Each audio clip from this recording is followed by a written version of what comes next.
Madame, monsieur, bonsoir. Bienvenue à cette autre édition de Cartes sur table. C'est le débat politique sur STV. Vous l'avez certainement appris depuis ce début de soirée. Edgar Alem Bengo, ancien directeur du cabinet civil, ancien ministre de la Défense, ancien ministre des Transports, a été donc placé en détention provisoire par le juge d'instruction du tribunal criminel spécial. Il est poursuivi pour détournement de deniers publics. Pour l'instant, c'est ce qu'on a comme information, puisqu'elle est brute et les nouvelles, cette information. On va en dire un mot, en commentaire évidemment. L'affaire est en instruction. On va juste prendre quelques réactions des panélistes sur le plateau. Et dans le fond, on le sait, c'est la semaine de la femme. Que pense la femme de la situation socio-économique et politique du pays, sécuritaire aussi? C'est le fond de la thématique. Le 8 mars, c'est donc jeudi, avec quelques messieurs et une dame. Nous aurions donc certainement aimé en avoir plus en termes de dames. On va parler de ces questions-là pour évidemment en savoir. Autour également de l'actualité, notamment la décision de la Haute Cour de justice d'Abuja qui demande le rapatriement d'Ayoub Tabé et compagnie.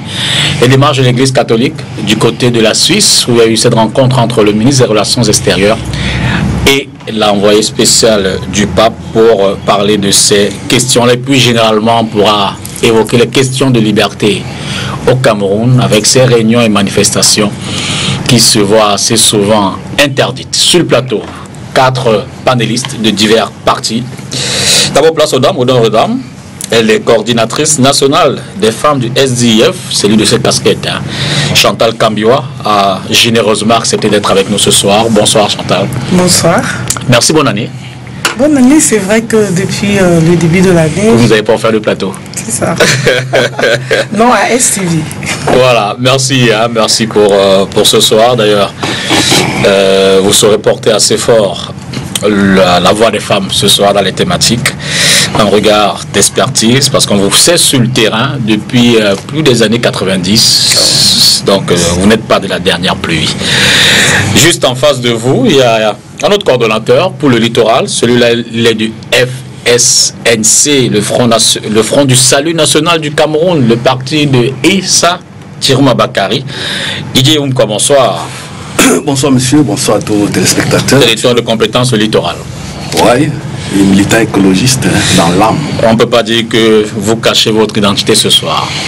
Pas du tout, j'ai choisi cette tenue pour être en corrélation avec ma culture écologique. Un autre coordonnateur de la Diagonale, coordonnateur national du pôle Action du terrain. C'est pour 11 millions de citoyens, non moins directeur de cabinet de Cabral Libi. Amakol, bonsoir.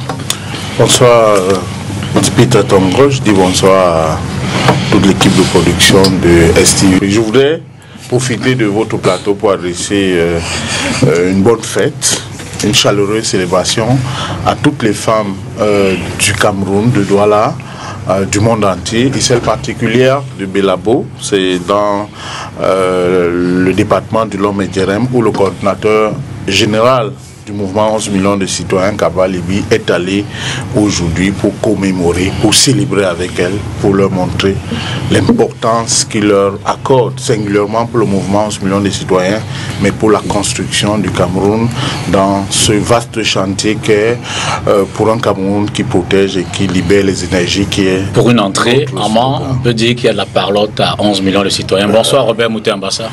Merci, député, d'avoir... Ah, je vous ai sauvé du gouffre, hein. Ah oui, parce qu'il faudra contrôler le temps de parole du petit frère, hein, parce que... Il a moins 2 minutes d'ailleurs. Ou alors vous avez plus 2 minutes. Voilà. Comme vous savez, c'est un journaliste de formation. Voilà. Il a tendance à parler, il a dirigé les plateaux. Bon, ici, c'est le député qui dirige les plateaux. Donc, je voudrais dire bonsoir à tous les téléspectateurs de STV Télé. Et leur dire qu'ils nous connaissent déjà un peu tous là, ici. Ils savent ce qu'on est capable d'apporter et nous pensons que nous serons à la hauteur ce soir. Et nous leur disons bonsoir et bonsoir aux copanélistes. Voilà. Cela dit, on va prendre une petite transition donc pour commenter, pas commenter ou alors dire un mot, quelques réactions sur cette décision du tribunal criminel spécial dont on vient d'avoir évidemment confirmation il y a quelques heures. Ce sera derrière la transition.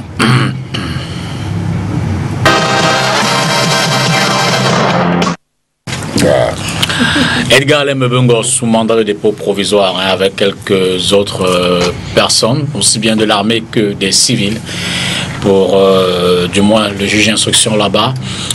Le poursuit, c'est donc sur une première réaction. Didier Yimkwa.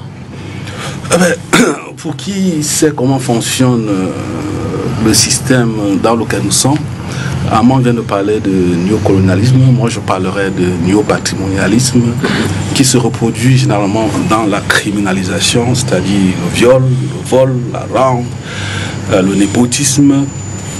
Et évidemment, il arrive à un certain moment où lorsque c'est coincé, qu'est-ce qu'on fait? On prend un acteur et puis, comme ça, on le congédie, soit on le sacrifie. Les bien-pensants parlent du processus de bouc émérisation. Donc on a pris un bouc émissaire et puis on va le sacrifier. Écoutez, je voudrais commencer par observer une prudence. Il a été mis sous mandat de dépôt. Il bénéficie de la présomption d'innocence. On n'est même pas encore... On est encore, j'ai envie de croire que nous sommes encore à la phase des enquêtes. Suivra peut-être l'instruction et ensuite la phase du procès. Donc je voudrais observer la prudence pour dire, étant donné qu'il bénéficie encore de la présomption d'innocence, on ne peut pas déjà le jeter en conjecture. Par contre, je me démarque de l'idée selon laquelle il s'agit d'un bouc émissaire. Il me semble que on a vu tout au moins le train de vie de la personne dont il s'agit. On sait naturellement le zèle avec lequel il occupait certaines fonctions. Vous avez bien fait tout à l'heure de rappeler qu'il a été directeur du cabinet civil. Il a ensuite été délégué général à la Sûreté nationale, ministre délégué à la présidence chargée de la défense, ministre du transport. Le problème qu'on a avec lui, effectivement, c'est le niveau avec lequel, dans un pays où les gens ont faim, où les gens n'ont pas accès à l'eau, à l'électricité, on a vu le train de vie ostentatoire qu'il menait. À partir de là, ça interroge. Mais c'est un autre signal, un signal fort que le président de la République lance ce soir. Parce que vous savez naturellement les liens filiaux qu'il y a entre Edgar Alem Bengo et lui, très étroit. Et c'est surtout, j'ai envie de dire, un message qu'il adresse à son groupe ethnique. Parce que vous savez que il y a très longtemps qu'on annonçait cette mise sous mandat de dépôt. Les informations à notre possession font état de ce que des élites de la région dont il est issu se sont réunies. D'un côté, celles qui souhaitaient effectivement qu'il soit embastillé et d'autres qui souhaitaient qu'il soit élargi. Eh bien, même si on appelle de tous nos voeux la séparation du pouvoir, le pouvoir exécutif et le pouvoir judiciaire, il va de soi. On dit que ce soit Paul Biya Borol. Non, je n'ai pas dit qu'il a beau rôle. J'ai dit qu'il lance un signal. Je suis très mal placé pour dire qu'il a beau rôle. Si je dis qu'il a beau rôle, ça veut dire que je salue le fait que l'exécutif ait une mainmise dans le judiciaire. Merci. Il est important qu'il y ait la séparation du pouvoir. Le judiciaire doit garder son plein pouvoir. Et dans Sauf le cas que j'observe, vous avez la confirmation. J'observe quand même que le chef de l'État, qui peut le plus, peut le moins. S'il n'avait pas voulu qu'il soit interpellé, il va de soi qu'il aurait décidé qu'on ne l'interpellera pas. Donc, mais s'il a été interpellé, j'observe bien que tout cela est au conditionnel. Les gens doivent comprendre que c'était un signal. Une réaction? Je me pose la question de savoir ce que ça cache. Est-ce une distraction? Parce que arrêter quelqu'un aujourd'hui, ça ne veut rien dire. Il y a des innocents en prison, j'en connais. Donc, je me réserve de faire des commentaires jusqu'à preuve de contraire. Ce que Armand disait tout à l'heure, voir l'apparence de comment il vivait, moi ça ne m'impressionne pas du tout. Moi je sais qu'aujourd'hui on a des problèmes et j'espère que ce n'est pas pour nous décaler de ces problèmes. Les mettre en prison en même temps que ceux qui n'ont rien fait, ça ne m'arrange pas. Je préfère que nous soyons focalisés sur l'existant. Il y a des innocents en prison. Donc arrêter quelqu'un aujourd'hui, il peut aussi être comme les autres. Je n'en sais rien. Je ne juge pas. Alors Robert Moutambassa, évidemment, du moins effectivement Chantal Kambiwa, développe quand même un aspect qui est souvent revenu dans les commentaires par pareilles circonstances depuis que l'opération Épervier est mise en branle. On a de temps en temps le sentiment que le pouvoir exécutif, puisqu'il est très souvent indexé, donne l'impression d'une distraction. D'ailleurs, on parle beaucoup de l'affaire Camto, qui lui également était devant les tribunaux aujourd'hui. Je veux dire qu'il y a comme un jeu d'équilibre, d'autant plus qu'on ne l'a peut-être pas dit à l'entrée de l'émission, il y a quand même cette réaction de l'Union européenne qui est intervenue en soutien à Maurice Camto. Il y a le secrétaire d'État aux affaires africaines américain, qui a clairement également s'exprimé chez nos confrères de RFI, qui demande la libération de Maurice Camto, qui estime que c'est pour des raisons politiques. Tous ces soutiens internationaux-là, l'arrestation de Edgar Lemebungo, on peut y faire un parallèle pour y voir la distraction? Ben, disons, ça dépend de chacun, mais moi je ne fais pas un parallèle parce que je crois que l'arrestation de Mbungo s'est avérée, parce que j'ai lu dans les réseaux, je n'étais pas sûr. Maintenant, si c'est sûr qu'il a été mis en détention préventive. On peut vous le confirmer. Hein. S'il a été effectivement mis en détention préventive, je dirais une chose, c'est que l'arrestation de Mbungo ne peut pas étouffer le dossier Camto. Le dossier Camto, c'est un dossier largement au-dessus de ça. Donc je crois que le président a toujours dit ce qu'il allait faire, mais il prend son temps. Il a dit qu'il allait arrêter tous les bandits à col blanc. Mais Bongo part aujourd'hui, il n'est pas le premier. Ce qui était tout puissant de cette République. Il est encore présumé innocent. Il va être condamné parce que quand les juges décident déjà de vous mettre en détention, je suis d'accord. Voilà. Mais quand les juges décident déjà de vous prendre, c'est qu'ils ont déjà suffisamment d'éléments de preuve. Maintenant, au procès, on verra là. Mais ce qui est sûr, si on vous prend, ce n'est pas pour vous libérer. Donc, quelque part, je voulais dire par là que avant, donc, justice aux ordres alors? Non, c'est pas ça. Avant Mbungo, il y a eu beaucoup d'autres qui étaient très puissants dans ces républiques. Ils sont là-bas. Il y en a qui sont puissants aujourd'hui, ils écrasent les autres, ils font du mal à gauche, à droite. Demain, ils seront là-bas. Parce que les arrestations ne vont pas s'arrêter. Le problème, c'est que quand on prenez des choses simples, le niveau de détournement dans notre pays a atteint un stade où il faut construire des centaines de prisons pour prendre tout le monde. Parce que, prenez des cas très simples. Quand vous prenez un fonctionnaire qui gagne 100 000 francs, mais il loue une maison de 300 000 francs, les enfants sont à Dominique Savio, ils vont en vacances chaque fin d'année. Vous croyez que c'est quel argent? C'est l'argent du contribuable. Vous voyez, la lutte contre le détournement. Moi, je dis, jusqu'à présent, on n'a pas encore commencé. Moi, je suis de ceux qui pensent qu'il faut aller en force en essayant de stopper toute la circulation de l'argent liquide et faire tout par virement, par chèque ou par carte de crédit. Je peux vous garantir qu'aucun détourneur ne va pas accepter un virement dans son compte, un virement illicite dans son compte, vous comprenez? Parce que c'est traçable. Tant que ceci, et rien que cette disposition empêche 70-80% de détournement. Il va rester encore un détournement. Mais pour dire que quoi? Pour dire que l'arrestation du ministre Mbungo aujourd'hui n'est qu'une suite logique. Parce que ce n'est pas aujourd'hui qu'on parle de lui. Le président a peut-être traîné, mais parce que quand on a commencé les arrestations au niveau des détournements de deniers publics, les gens c'était dans les 4-9, les petits marchés publics, les marchés fictifs, on a ramassé beaucoup de gens. Les gens sont devenus plus intelligents, les Camerounais ne sont pas bêtes. Ils ont commencé à affiner les méthodes de détournement et jusqu'à passer en international. Alors quand vous avez des actions qui vont depuis l'international, pour le Cameroun, il faut bien des enquêtes ici, des enquêtes à l'international, ça prend un certain temps. Moi je pense que l'arrestation de Mbungo ne peut surprendre que ceux qui veulent être surpris. C'était prévisible. Il parle, il n'est pas seul. Il y en a qui sont même encore au gouvernement, qui ont des dossiers déjà au TCS. Et demain, ils vont partir. Je voudrais... Ça, c'est le retour. On ne tire pas sur une ambulance. Non, laisse ça. Bien. Voilà, retour sur cette antenne, c'est reparti. J'étais en train de dire que l'arrestation, pour moi, de Mbungo doit être un signal fort auprès de ceux qui ont le pouvoir aujourd'hui.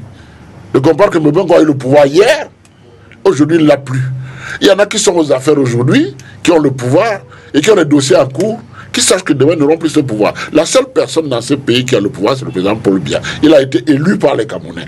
Tous les autres ont un pouvoir par délégation. Ils doivent comprendre que ce pouvoir par délégation peut s'arrêter à tout moment.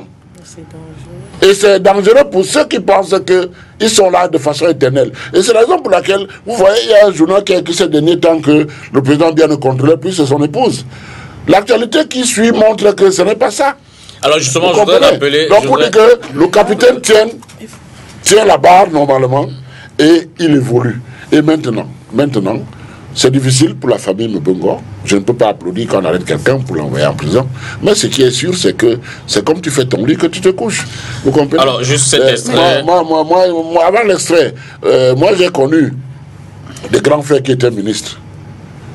Et tout le monde disait qu'ils étaient des radins, ils ne donnaient rien à personne. Je ne veux pas citer de nom. Mais moi, j'ai pris mon courage, je suis allé le voir un jour, il était un grand ministre, il était même ministre des Finances et tout. J'ai dit, mais grand frère, tout le monde dit que tu es radin, tu ne donnes rien. Et les autres ministres, vraiment, ça libère. Et il me dit, petit frère, je ne sais pas comment ils font. Moi, avec les conditions du ministre que j'ai du mal à tenir. Voilà ce que ça veut dire. Donc, quand vous voyez quelqu'un qui est déjà à l'aise et qu'il est haut responsable de l'État, de l'administration, il faut toujours s'interroger. Il faut s'interroger. Alors, je voudrais reprendre pour rester dans le bain et toujours donner plus d'indications à nos téléspectateurs cet extrait de Jeune Afrique qui revient d'ailleurs sur cette affaire, entendu par les enquêteurs du tribunal criminel spécial le 14 février, ainsi que Bernadette, son épouse. Edgar Alain Mbongo a été interrogé dans au moins 7 affaires. L'ancien ministre de la Défense dont les comptes ont été bloqués et en particulier soupçonné de détournement et de surfacturation dans l'affaire Mark Force, du nom de cette société française de matériel de sécurité que dirige Robert Franchitti. D'autres dossiers ont été abordés, l'affaire des avions présidentiels dans laquelle ont été condamnés Yves-Michel Fotso, Ephraim Inoni et Mara Familuyaya, ainsi que les affaires de rénovation de la maison des combattants de Douala, de la digue du Logon, de l'immeuble de la Sûreté nationale, des achats d'armes aux Chinois Polytechnologie et celle dite du Centre interrégional de coordination. Centre interrégional de coordination. Donc Edgar Alain Mbongo a été entendu avec beaucoup d'autres proches comme Jean-Jacques Fouda, ex-directeur du matériel interarmé, Victor Meunier, directeur adjoint de la société commerciale de banque où est logé le compte du ministère de la Défense, Maxime Léonard Mbangin, son ancien conseiller technique, ou le lieutenant-colonel Ghislain Victor Boutou, aussi le contre-amiral Jean-Pierre Sola, qui est ex-attaché militaire en Chine, que Mbongo avait révoqué en 2013. Il intéresse également le TCS.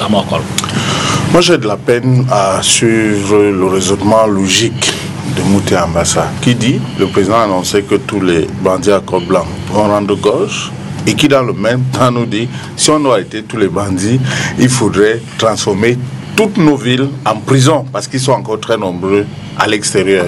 Et c'est pour ça que moi j'interroge le temps du président, parce que c'est sur ce plan qu'il veut donner le sentiment que ce monsieur est garant et qu'il est soucieux d'implémenter l'ordre dans la gestion des fonds publics. Mais moi, ce qui m'interroge dans le temps du président, c'est quelques cas que je vais peut-être évoquer sans citer des noms. Je connais un monsieur qui a été directeur général des impôts et qui a une promotion, il est passé ministre des Finances. C'est une promotion. Quelque temps après, il a été interpellé et il a été mis en prison et condamné pour des faits d'une fonction antérieure, celle du directeur général des impôts. Je connais un monsieur qui a été directeur général de la CRTV, qui a eu une promotion, il est passé ministre délégué. C'est une promotion dans la carrière.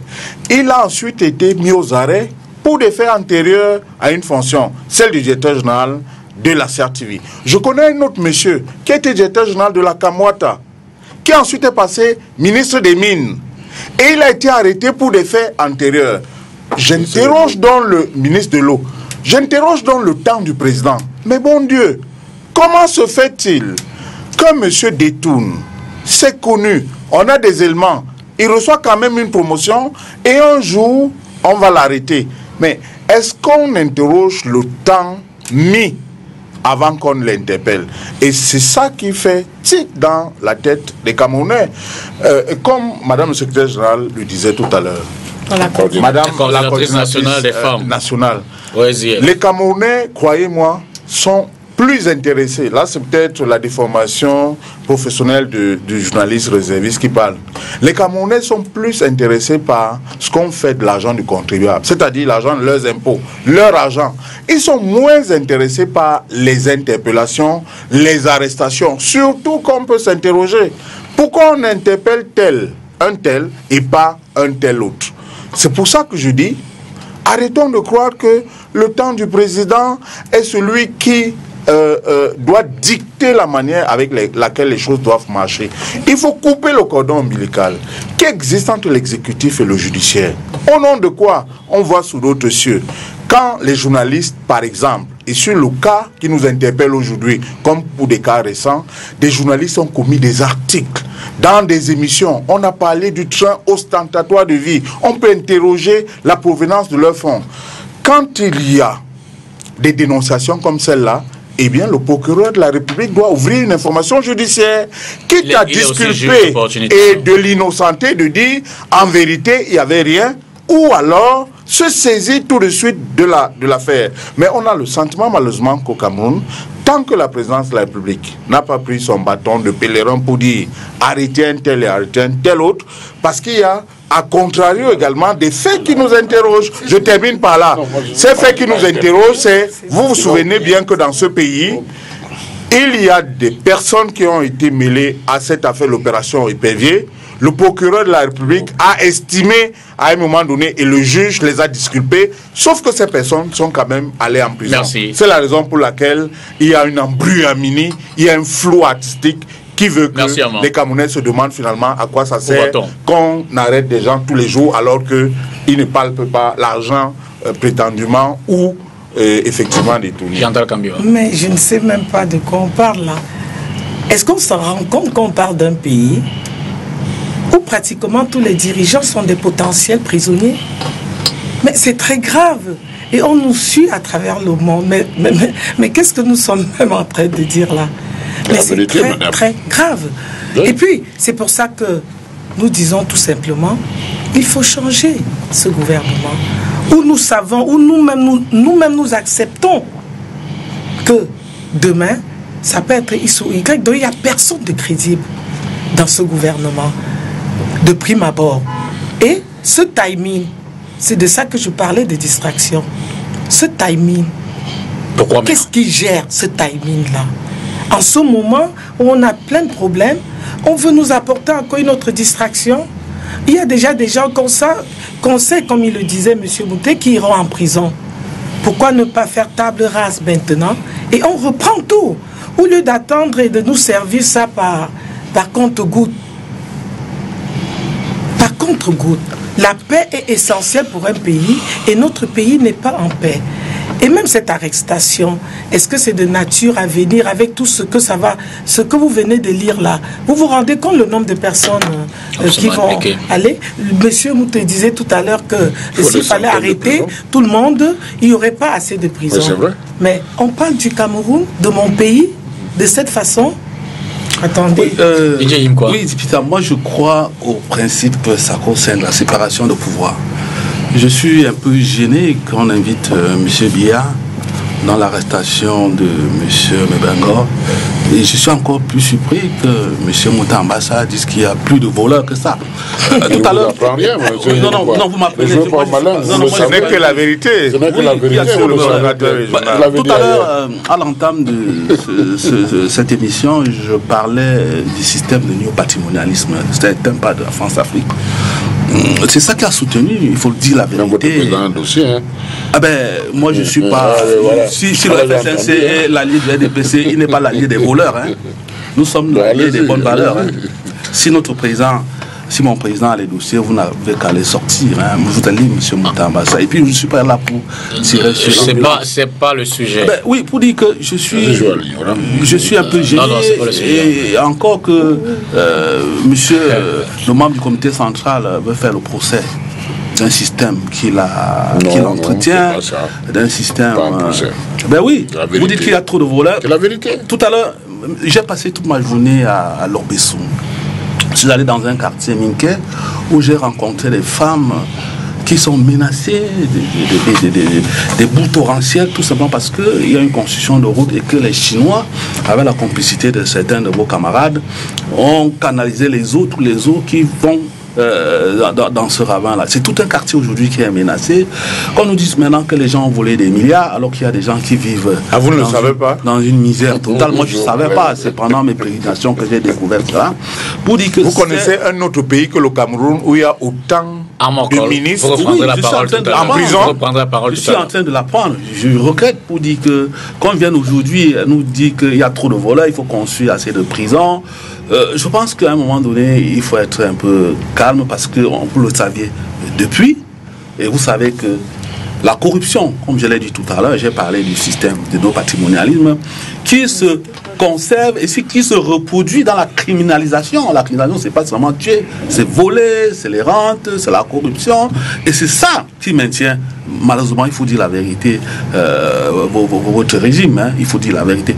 Moi, je pense que, puisque vous êtes en train de faire le procès du RDPC, puisque vous invitez le président Biya aux arrestations, moi je croyais que c'était une question judiciaire, mais vous dites que c'est le président Biya qui arrête. Mais je sais une chose, que lors d'un congrès extraordinaire, je crois que c'était en 2011, hein, parce qu'il n'y en a pas eu en 2018, un congrès extraordinaire, parce qu'il y a un seul point à l'ordre du jour, c'est la candidature du chef de l'État. Il a tenu un discours au palais de congrès, disant que tous les criminels en col blanc devaient rendre gorge. Bon, le temps du président, c'est pas le temps des journalistes, c'est pas le temps du peuple. Il va comme il veut, il sait ce qu'il veut. Peut-être parce que c'est de la distraction, ça dépend de quel côté on se trouve. L'actualité chasse l'autre, ça dépend. Mais il faut dire que les Camerounais, un peuple a besoin de deux choses: la liberté et le bien-être. Vous pouvez ramasser tout Yaoundé. Tant qu'on n'a pas de l'eau, tant qu'on n'a pas d'électricité, ça nous laisse à 37 degrés. Alors, je ne reçois peut-être pas cette dernière observation. Et d'ailleurs, Chantal Cambion l'a dit, vous l'avez également relevé. La presse fait assez souvent des comptes rendus d'audience ou alors de ces auditions qui se passent soit au niveau du contrôle supérieur de l'État, ce ministère, au tribunal criminel spécial, parfois aussi au tribunal de grande instance. Toutes ces personnes qui sont interpellées, entendues, souvent relâchées aussi, mais très souvent aussi mises sous mandat de dépôt.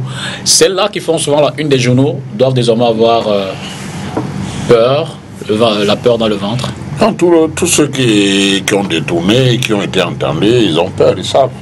Ils le savent bien, et puis c'est pas moi qui vais venir sortir la liste de ces gens-là ici. Non, quand on les appelle pour les entendre, ils savent bien qu'ils sont convoqués. Je voulais quand même revenir sur un ou deux trucs là, dit par mes copanélistes, et puis moi je préfère m'adresser plus à mon petit frère de 11 millions, parce que je crois que 11 millions de citoyens, nous avons aussi les aider, nous avons l'obligation de formation.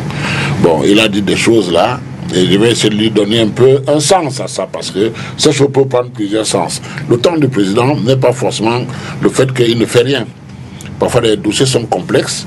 Il faut s'appuyer sur des juridictions qui vont gérer et aller à l'extérieur, chercher les informations. Parfois, ça prend du temps. Parce que vous savez, si vous, Armand Okol, on doit vous condamner parce que quelqu'un vous a accusé sans preuve. C'est un mauvais exemple. Bon, non, je ne vois pas pourquoi on me condamnerait. Je suis un républicain. Donc, pour dire que tu as pris l'exemple d'un ancien ministre des Finances, d'un ancien directeur général de CRTV, d'un ancien ministre de l'Énergie et l'eau. Il faut ça peut s'expliquer de deux façons. C'est simple. Quand vous êtes, par exemple, directeur général des impôts et qu'on vous accuse de détournement, les comptes ne peuvent pas se faire quand vous êtes là parce que vous allez faire obstruction. Il vaut mieux soit vous virer, soit vous donner une promotion quand on n'a pas encore de preuves. Et la promotion permet qu'on vous tienne, vous êtes là, à portée de main, et celui qui vient à votre place va potentier les dossiers et ressort tout ce qui est à ressortir. Et après, quand c'est clairement établi que tu as détourné, on te prend. Ça peut aussi être le temps de monter une affaire contre vous. Malheureusement, d'accord. Est-ce que vous savez pourquoi? Et de préparer l'opinion. Monsieur Dipita, est-ce qu'on va vous arrêter? Est-ce que vous savez pourquoi? Le dernier point qu'il a pris que je veux chuter par là, parce qu'il dit que pourquoi on ne prend pas une fois tout le monde? On ne peut pas. Parce que si on doit prendre tout le le monde qui va laisser travailler. Mais qui va encore croire en cette Je vous dis, vous voyez que ce sont Armand, je vous dis, je ne parle pas au hasard. J'ai voyagé un jour, Douala Paris, avec un ministre du contrôle de l'État. Il est encore vivant. S'il nous suit, il va savoir que c'est de lui que je parle. Je suis allé dans l'avion, je suis allé à côté, j'ai dit excellence. Mais cette histoire de détournement, c'est Jato là, il me dit, petit frère, vraiment, il n'y a pas assez de prison pour mettre tous les voleurs. C'est un ministre, il est vivant. Il n'est plus ministre en fonction. Mais c'est pas sérieux. C'est pour dire que quoi? C'est au vu des dossiers qu'il avait déjà à son niveau. Mais le Cameroun n'a pas... Madame, laissez-moi expliquer. Vous voulez comprendre, laissez-moi vous expliquer. Non, Robert, pour vous laisser terminer. Pour dire que le monsieur, à ce niveau, les dossiers... Donc c'est la faille du système si tout le monde finalement... Mais bien sûr, mais il y a d'autres Camerounais le système ne peut pas réussir partout. Il y a des endroits où le système a réussi, il a échoué. C'est normal. Merci. Si vous venez pour réussir partout, moi je voudrais mais maintenant qu'il y a déjà le constat de l'échec. Je voudrais attirer votre attention sur un fait. Il y a le constat de l'échec.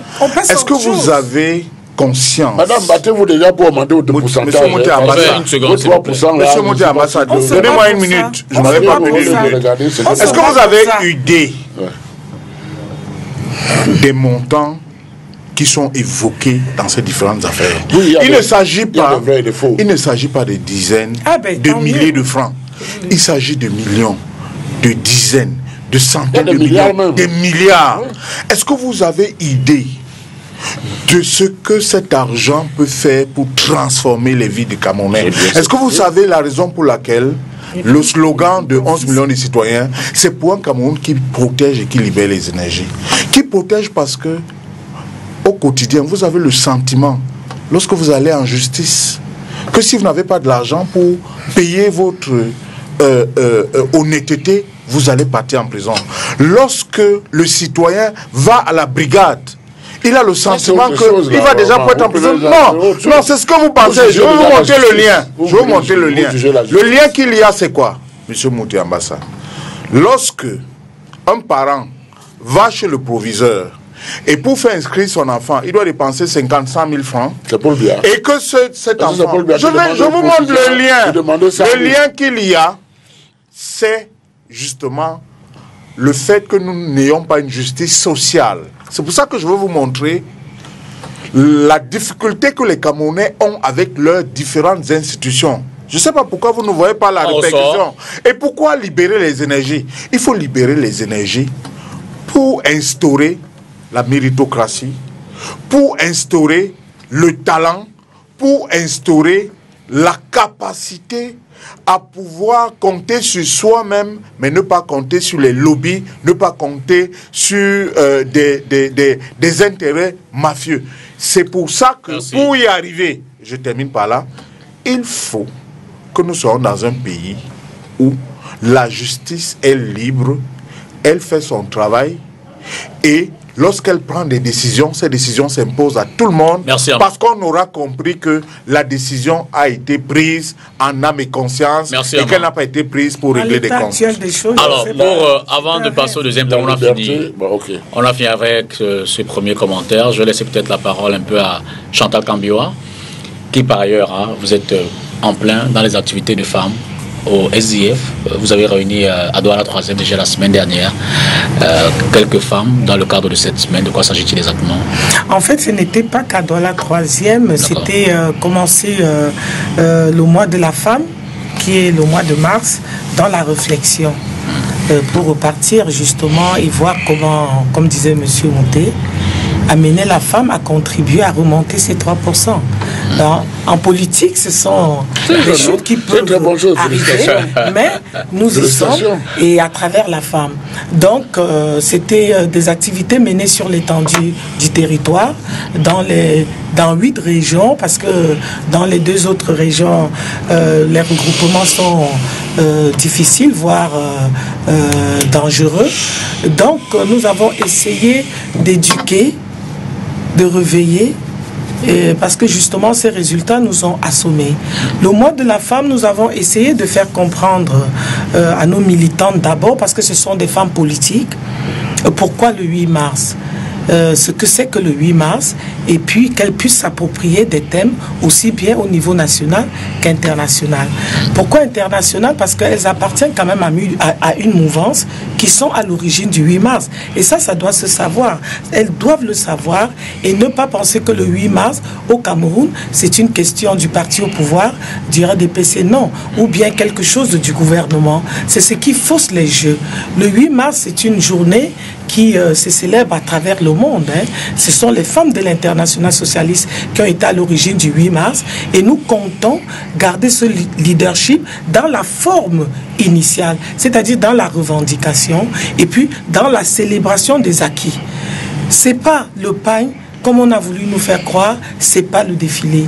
Aujourd'hui, il y a une question d'éducation à mener et éviter que les femmes soient un objet de récupération à des fins politiques, je vais dire déviantes. Parce que nous sommes une partie importante de la population et notre éducation a un impact sur le développement de notre pays et à tout point de vue. Évidemment qu'il est important donc que votre voix porte et qu'elle soit entendue. Ben, elle doit être entendue et nous faisons tout dans ce sens. C'est d'ailleurs pour cela que ça ne s'arrête pas. Chaque jour pour nous est un 8 mars. On a tellement de travail à faire et que nous ne laisserons personne nous distraire sur ce plan. Avant de prendre le deuxième thème, à mon corps, je reviens également à vous. 11 millions de citoyens, OMC, OMP, Parti Univers, en quelques mois des prochaines échéances, on semble dans une confusion totale. Cabral Libby reste le candidat du Parti Univers. Il garde le soutien de 11 millions de citoyens. Il a la faveur de OMP. Je veux dire que finalement, de quoi parle-t-on chez vous là-bas? Écoutez, nous sommes en plein dans les préparatifs des échéances à venir, les élections municipales et les élections législatives. C'est vrai qu'on a annoncé les élections des régionales, mais vous savez naturellement que nous n'avons pas de conseillers municipaux, si ce n'est que l'allié du mouvement 11 millions de citoyens, le Parti Univers, a 2 conseillers, mais vous comprenez bien que nous n'irons pas à cette aventure-là pour bien comprendre ce qui se passe actuellement entre 11 millions de citoyens et Univers. Il faut rentrer dans les termes de l'alliance signée le 11 décembre 2017 à l'hôtel député à Yaoundé. Je vous lis juste un petit bout.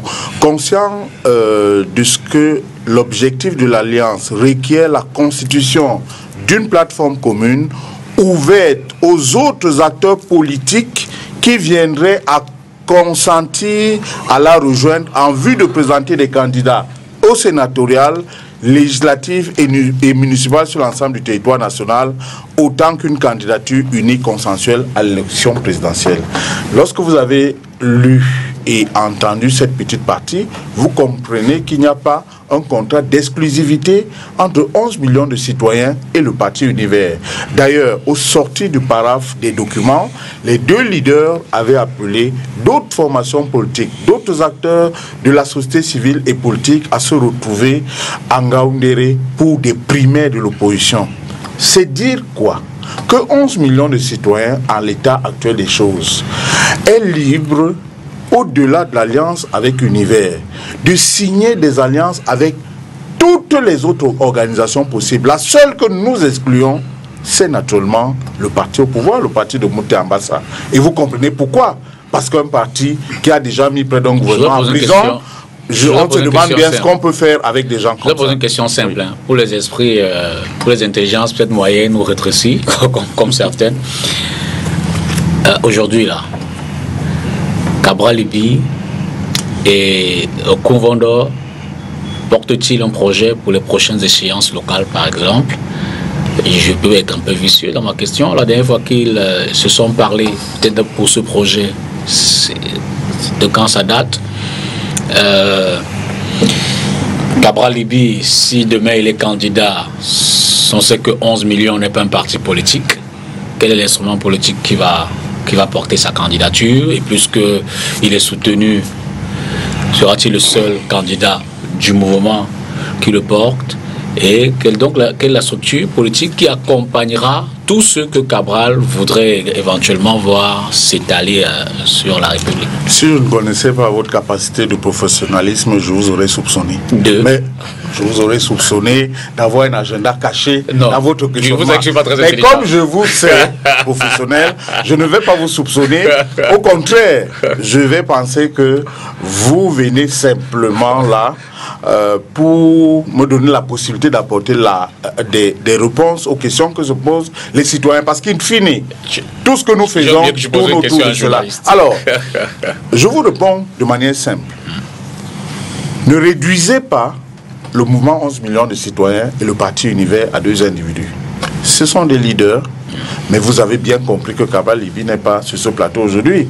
Il est à Belabo. Moi, je suis ici. Cabral Libye était absent lorsque nous préparions la campagne électorale. Il est arrivé, il a trouvé qu'il y avait déjà un dispositif. Il s'est mis dedans. Avant, dans les préparatifs de cette convention, Cabral Libye n'était pas là. Il est arrivé, il a trouvé. Pour dire que à 11 millions de citoyens, nous ne limitons pas l'entité à deux individus. Je réponds clairement à votre question. Je sais, le sous-entendu de votre question, c'est y a-t-il un malaise? Oui, il y a un malaise. Y a-t-il une crise? Je vous dis oui, il y a une crise. De quoi est née la crise? La crise a des ramifications anciennes et nouvelles. La première crise est survenue au lendemain de l'élection. Vous le savez clairement.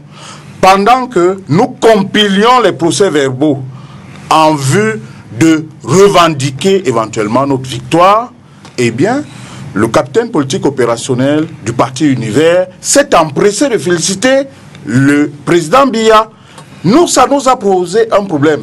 Mais nous sommes des républicains. Ce que nous avons fait, c'est que nous avons évité d'aller sur la place publique et étaler nos divergences. Comme vous eux, pourtant, ils ne l'ont pas fait. Il se trouve, et ça c'était même pas une divergence, il se trouve que Maurice Kamto et ses camarades sont arrêtés le 26 janvier. Et 28. Le 29... Ils sont arrêtés le 28. Parce que les manifs c'est le 26, samedi le 26. Ils sont arrêtés le 28. Voilà, je voulais parler des manifestants du 26. Ils sont arrêtés le 28. Le lendemain de leur arrestation, Escalité, le coordinateur général du mouvement 11 millions de citoyens Cabral Libye, signe un communiqué à l'endroit de l'opinion nationale et de nos gouvernants pour demander qu'on les libérera. Il se trouve que son ancien porte-parole, qui a cru devoir aller déposer ses valises au parti Univers, ce qui est de son droit le plus absolu, monte sur les antennes, dit qu'il répond désormais au nom de Univers, dit que le communiqué de Cabral Libye l'engage, lui, qui ne sont pas du tout concernés par ce communiqué qu'il a signé, et il va plus loin. Les jours à venir, nous avons des informations qui font état de ce que il est en train de recruter au sein de 11 millions de citoyens. Est-ce que vous remarquez déjà le manque d'élégance que l'ancien porte-parole de Cabral Libye, qui est désormais le porte-parole du professeur Koumbono, décide de partir sans informer Cabral Libye et le mouvement, que le professeur Koumbono lui délivre 2 mandats sans informer son alter ego, avouer que ça manque d'élégance. Et comme si cela ne suffit pas, il commence à les recruter. Mais pourquoi est-ce que les gens nous font confiance? Les gens nous font confiance pour 2 choses. La première des choses, c'est que nous leur avons présenté un projet qu'ils ont estimé sérieux. On accusait les hommes politiques et de l'opposition Cameroun de n'avoir pour seul projet politique que Biya Mosgo. Nous leur avons présenté un projet qu'ils ont accepté. La deuxième des choses, nous leur avons donné des gages de changement. À partir de ce moment, lorsque l'allié commence à démontrer des signes qui montrent qu'il n'est plus dans ce sillage, vous devez aviser, parce que ceux à qui vous rendez compte, c'est le peuple, c'est les citoyens, car c'est eux les électeurs de demain. Donc, en un mot, je vous le dis, il y a une crise, nous avisons, et c'est dans la période de cette crise que des camarades qui, depuis, font la pression à la coordination nationale de 11 millions de citoyens d'avoir un appareil politique, ont cru devoir ressusciter un projet qui sommeillait depuis longtemps, d'où l'organisation du mouvement patriotique qui est libre de signer une plateforme avec 11 millions de citoyens. D'ailleurs, et c'est la dernière phrase par laquelle je sors, l'article 2 de cette alliance dit clairement que, et je vais vous la lire, la présente alliance n'emporte pas fusion des deux organisations. Donc Cabral Libye est même en droit d'avoir sa formation politique. Merci. Et de signer une alliance avec le parti dont il est question. Ce qu'on retient, c'est qu'il y a malaise, mais il n'y a pas de divorce. Transition. Je vais t'aider. Transition, on prend le dernier thème. Dans le thème, c'était Cabral Libye. Ah non, Cabral, lui, c'est un commentaire. Hein. Cabral, lui, SDF, c'est un commentaire. Disons que le thème, maintenant, on en vient, je comprends bien la dame, sur le plateau ce soir. Vous avez parlé Il faut la de vos comprendre. femmes, personne ne s'est plaint. Non, il faut la comprendre, c'est la semaine de la femme. Quand même. En attendant qu'on leur accorde un mois et une année. Au quotidien, on est fatigué de vous écouter. Chantal Kambiwa, je commence d'ailleurs par vous. Situation sociopolitique et sécuritaire, quel est le regard de la femme? La femme que vous avez. Je rappelle que, par ailleurs, dans une autre vie, si tant il est vrai que vous pouvez en avoir une autre, vous avez longtemps travaillé avec les associations de la société civile là, dans les questions humanitaires, dans les projets d'accompagnement des femmes, mais aussi des enfants, que ce soit pour les questions sécuritaires, la guerre, Boko Haram et autres. Donc c'est un sujet que vous maîtrisez assez bien. Donc je reviens sur ma question. Une lecture comme ça, panoramique, de l'observation que vous faites s'agissant de la situation globale, et puis on revient dans le débat. Merci d'avoir pensé à revenir au moins sur ce point. Je dirais tout simplement que les discriminations que les femmes subissent au quotidien font en sorte que même au sein d'une crise, le regard sur leur souffrance n'est pas le même. Il y a même discrimination dans tout cela. Parce que vous savez, lorsqu'il y a une crise comme celle que nous vivons dans les trois régions, je prends l'extrême nord et puis le sud-ouest et le nord-ouest, ce sont les femmes et les enfants qui subissent le plus le choc de cette crise. Absolument. Mais on ne prend généralement pas en compte leurs préoccupations avant et pendant. Déjà, elles ne sont jamais associées à la prise des décisions qui aboutissent à ces crises-là, mais elles en subissent le plus. Aujourd'hui, si nous prenons d'abord dans l'extrême nord du pays, Boko Haram, c'est toujours la femme qui est visée. Cette jeune fille qui va s'exploser. C'est toujours de ça qu'il est question. Question d'éducation à la base qui fait en sorte que elle n'est pas assez outillée pour comprendre qu'en s'explosant, elle n'ira pas retrouver qui on lui raconte. Parce qu'elles ne sont pas éduquées. Et les mamans avec. Parce que c'est la maman qui éduque cette petite fille. Donc vous comprenez que tout ce que nous crions au quotidien, des discriminations et des violences, ont un impact sur la société tout entière. Et regardez dans l'extrême nord. Ça, c'est un cas typique où vous voyez et les parents qui enlèvent les enfants précocement à l'école pour les envoyer en mariage. Parce que ces jeunes filles, je ne pense pas qu'elles partent très souvent de chez elles. Nous avons travaillé sur la question. Nous nous sommes rendus compte que ce sont des filles qu'on a données en mariage très tôt, entre les mains de ces personnes-là, qui les élèvent en même temps en tant qu'épouses, alors que ce ne sont que des enfants, et guident leur esprit dans l'objectif de faire ce qu'ils font. On a rarement entendu que des petits garçons se sont fait exploser. Donc il y a déjà cet aspect. Et l'autre aspect, c'est que ça touche toujours au socle de la société. Pourquoi la petite fille? On a enlevé des petites filles parce qu'on ne voulait pas qu'elles aillent à l'école. Pour eux, il ne faut pas qu'elles s'éduquent.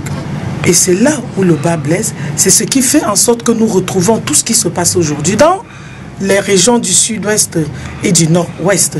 Toutes ces femmes qui sont déplacées, nous n'avons pas encore un chiffre exact de comprendre. On sait aujourd'hui, et on le savait déjà, qu'au sein d'une crise, après on va avoir des grossesses précoces et tout, y compris des maladies. Même après cette crise, combien de temps faudra-t-il pour remettre pour établir un équilibre dans ces régions. On a beau dire, c'est un peu réducteur lorsqu'on veut parler de la femme, alors que nous sommes la tranche de la population la plus nombreuse. On le fait toujours, bon, écoutez, bon, donnons aussi la parole à la femme. Non, la parole devrait nous revenir. Parce que sans nous, la société n'est rien. C'est la mère qui donne l'éducation à cet enfant. Si une maman veut que son enfant parle bamileke, l'enfant ne parlera que bamileke, français ou anglais, parce que c'est nous. Tellement vous croyez que le rôle dans lequel vous nous réduisez est tellement... sur le plateau. Les hommes en général. C'est une image. C'est une image. Vous croyez que non, elles n'ont que ça à faire, alors que là, vous nous donnez un véritable pouvoir, mais sans formation et sans moyens. Et c'est ce qui fait en sorte que la société soit ce qu'elle est. Aujourd'hui, le 8 mars va bientôt arriver. Monsieur Dipita Tongo qui voulait... Je me demande pourquoi, pour la semaine de la femme, j'espère que ce sont des hommes... C'est pas une semaine. Ah non, non, ce n'est même pas un jour. Chaque jour pour nous est une journée de revendication. Le 8 mars devait être tout, et le 8 mars du calendrier devait juste être ce jour-là où nous devons brandir tout ce que le processus que nous avons suivi et brandir ce que nous avons pu obtenir, ou lancer maintenant des revendications pour faire progresser, pas forcément la cause de la femme, parce qu'une femme qui est éduquée, c'est le monde entier, alors qu'un homme, c'est un individu. Vous devez comprendre que tout ce que nous revendiquons, ce n'est pas que pour nous, c'est parce que le développement et le développement durable ne passera que par la femme. Vous n'irez nulle part sans nous, et notre pays ne va faire que s'affaisser. La question de la paix et de la sécurité, ce sont les femmes qui peuvent amener. Elles ont beaucoup à apporter dans cette crise. Mais nous voyons toutes ces commissions qui sont mises sur pied. Visiblement comme ça, nous ne voyons pas l'implication de la femme dans ces commissions, alors que nous savons bien le rôle que nous vivons, le rôle que nous jouons au quotidien. Un véritable plaidoyer. Il vous a donné la parole alors que je n'avais pas terminé. Ça, c'est encore un rôle. Madame, je vous ai pour terminer. Je ne voudrais pas me prendre les dames cette semaine, surtout pas cette semaine. Madame, vous avez terminé, je voudrais m'assurer. Non, non, je n'ai pas terminé. Laissez madame terminer, Didi. Donc, je voulais tout simplement dire que vous avez parlé, tout ce que nous parlons, nous discutons, la construction des partis politiques. Sans la paix, rien n'est possible, tout est fragile.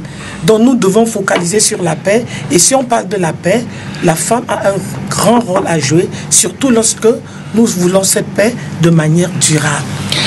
Alors, dis-moi quoi, à la suite, ce plaidoyer, je permettez que je vous relance. Hein.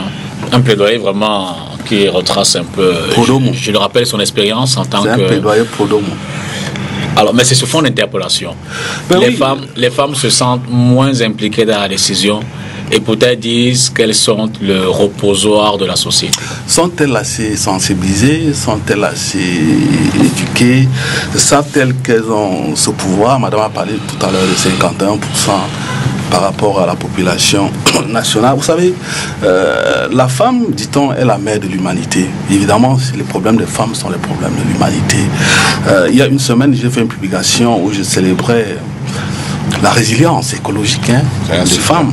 Tout simplement parce que c'est la couche de la population qui est touchée malheureusement par les affres climatiques. Lorsque je fais le tour du Cameroun, j'étais à l'extrême nord.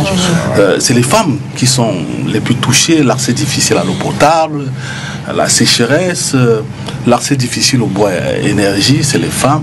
Quand vous allez par exemple dans les villages comme Lara, Tchachibali, c'est les femmes qui s'occupent du ménage, c'est elles qui font du petit métier pour entretenir la famille.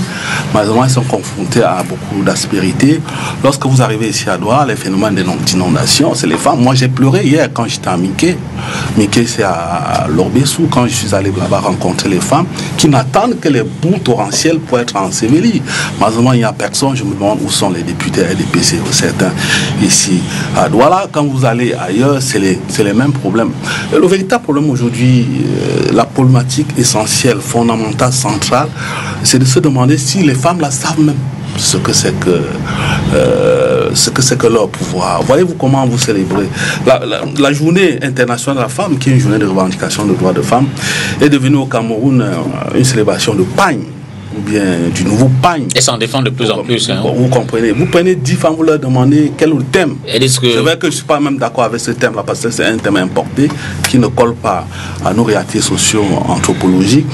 Elles ne vous disent rien. Les femmes dans vos partis sont, même chez nous, hein, c'est pas exclu, sont le bétail électoral. Pas chez nous. Partout, vous avez le groupement des femmes aidières, le groupement des femmes. Chez vous, vous avez ce que vous appelez quoi bleu, quelque chose comme ça. Voilà, le FSNC, c'est la même chose chez nous. Donc, je ne chez vous, au FSNC, les femmes sont le bétail électoral. Partout en politique, les femmes sont le bétail électoral. SAFR, c'est la propagande, c'est le bruit, c'est la danse. C'est la danse, c'est le bruit, c'est la danse. Et puis, non, il faut être sérieux. Hein, lorsqu'on parle des questions sérieuses, il ne faut pas tricher. C'est le véritable problème. Voyez-vous, nous sommes aujourd'hui, vous parlez de la sécurité, la paix. Le Cameroun aujourd'hui est un peu comme avec la crise Boko Haram, nord-ouest, les intrusions vers l'est. Le Cameroun aujourd'hui est comme une cocotte mouillée qui bouillonne et on a besoin des soupapes. Et puis cette fête-là, parce que c'est même pas une fête, c'est une journée de célébration, mais qui est transformée en fête, n'est que l'une des soupapes de sécurité, un peu comme Nyangono, qu'on ramène aujourd'hui dans la sphère musicale et qui semblerait-il, d'après certains de vos confrères, dépasse même Michael Jackson.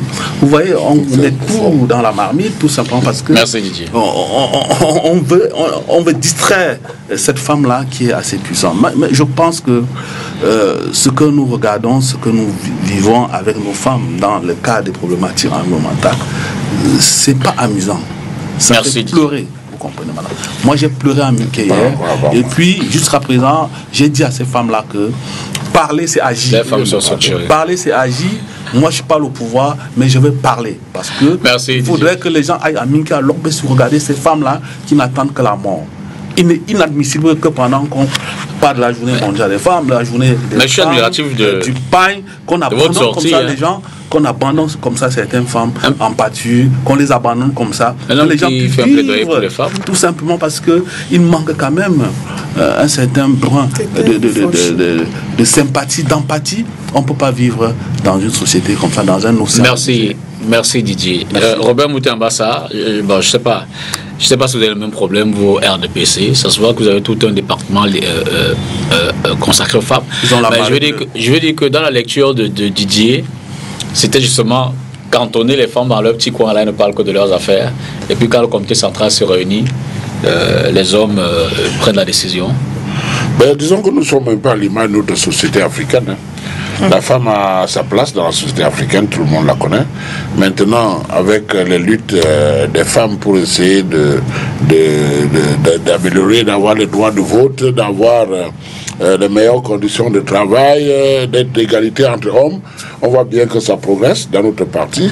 C'est vrai qu'avant, on comptait les femmes sur les bouts de doigts. De plus en plus, au niveau du parti, même au niveau des municipales, des législatives et autres, des dispositions internes sont prises pour améliorer le quota des femmes, pour essayer de donner beaucoup plus de femmes, parce que, comme madame l'a dit, c'est vrai, vous savez, les femmes ont flair un sixième sens que les hommes n'ont pas, et chaque fois qu'un homme a écouté une femme, il a pris une bonne décision, généralement. Et quand vous voyez un homme avec une grande dame et puis pas de mauvaise décision, c'est qu'il ne l'écoute pas.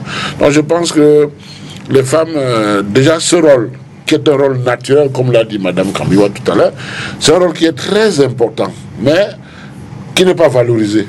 Parce que vous savez, dans ce qui se passe dans les crises que nous avons dans notre pays, si chaque femme pouvait chuchoter à l'oreille de son mari, la première dame chuchote à l'oreille du chef de l'État, la femme du PM, les ministres, les gouverneurs, les préfets, les sous-préfets, les commerçants, les professeurs, en fait, si chaque femme pouvait souffler la paix, matin, midi, soir, aux oreilles de leurs époux, je peux vous garantir qu'on a beau être têtu, on finit toujours par céder. On dit souvent que ce que femme veut, Dieu veut. Donc je pense que il ne faut pas minimiser le rôle de femme, effectivement. Il faut que les femmes montent en puissance dans la résolution de notre conflit, parce que vous savez, si on prend le nord-ouest, sud-ouest par exemple, vous savez, tous ceux qui sont qui se déclarent ambazoniens et qui luttent contre les forces de défense nationale ont chacun une mère, une sœur, une tante. Si la mère, la sœur n'attend pas parler à chacun de déposer les armes, si la mère, la tante, la sœur pas parler à côté pouvoir déposer les armes, je crois que il y aura quelque part, avec quelques mesures étatiques au plan sûreté, parce que vous savez, les mesures de sécurité ont été prises jusqu'à présent. Il faut passer peut-être au stade sûreté avec le concours des femmes. Je crois qu'on peut aller, surtout que la grosse tendance, en ce moment, la tendance des informations que j'ai pu avoir de gauche à droite va dans le sens où les gens aimeraient bien que cette guerre s'arrête, parce qu'elle a atteint un stade où vraiment tout le monde le ressent d'une manière ou d'une autre. Quand vous avez dit il faut que la première dame chuchote à l'oreille du chef de l'État, j'ai un peu sursauté. Ça m'a rappelé l'actualité récente. Je dis tout le temps. Bon, je veux dire que cet exemple. C'est l'épouse du chef de l'État. Elle va toujours chuchoter à son oreille. Elle ne peut pas. Moi, je l'encourage même à bien chuchoter. On risque de se faire soupçonner. Mais le décideur, c'est le chef de l'État. Celui qui a ce que j'aime bien dire, celui qui a la balle du shérif, il est libre d'accepter, de refuser ce qu'on lui chuchote. Voilà. Je viens d'écouter deux discours. Celui, à la limite d'un sexiste,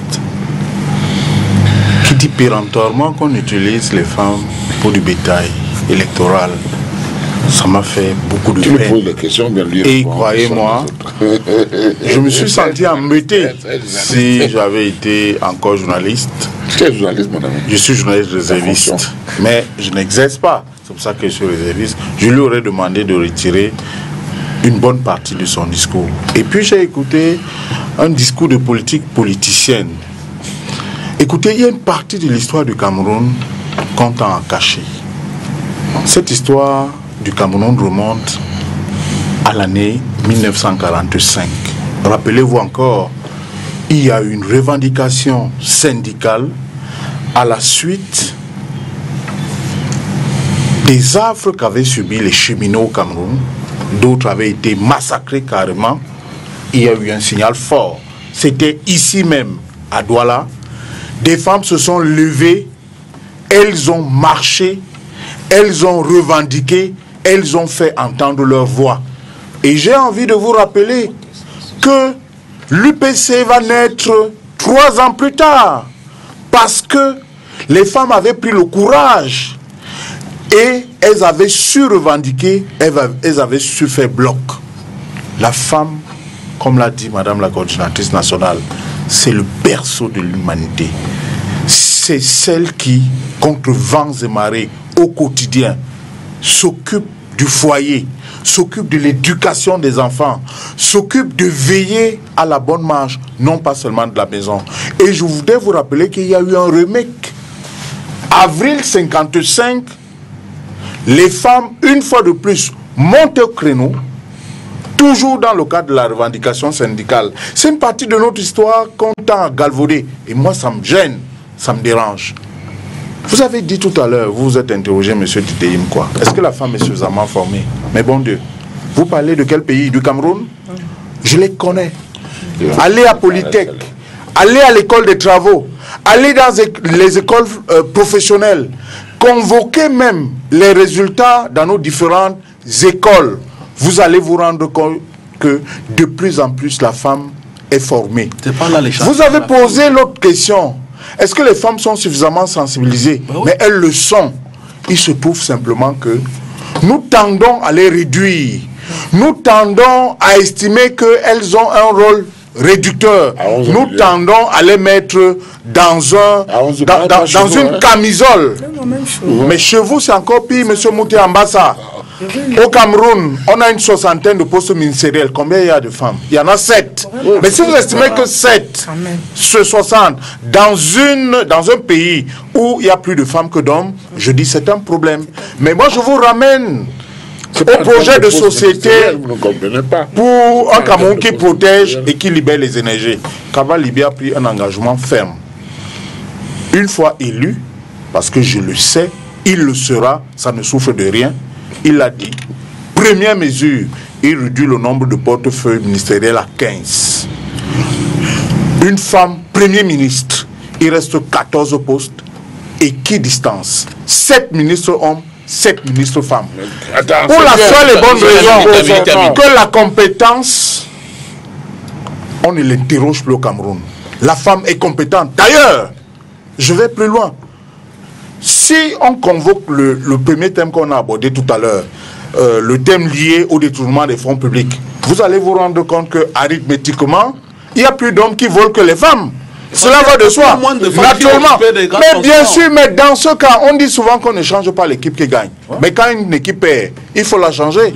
Mais si les hommes volent le plus, pourquoi est-ce qu'on n'essaye pas de faire avec les femmes? Est-ce que c'est la compétence qui manque? Non, la compétence ne manque pas. Le vol n'est pas une question sur le plan politique, le vol est disons-le nous, sociologique. Sur le plan politique, qui mobilise le plus? Parce que vous dites, est-ce que les femmes sont suffisamment sensibilisées? Oui, mais en politique, ceux qui mobilisent le plus, ce sont les femmes. Mais d'où vient-il qu'on va utiliser les femmes? Pour mobiliser, mais au moment de confier les postes de responsabilité, on confie plus de postes de responsabilité qu'aux hommes. Chez nous, à 11 millions de citoyens, je vous dis comment ça se passe. À compétence égale, le choix est porté sur une femme. Lorsque vous allez dans nos différentes coordinations, vous allez voir qu'il n'y a pas de postes réservés aux hommes, comme ça se fait ailleurs, et des postes réservés aux femmes.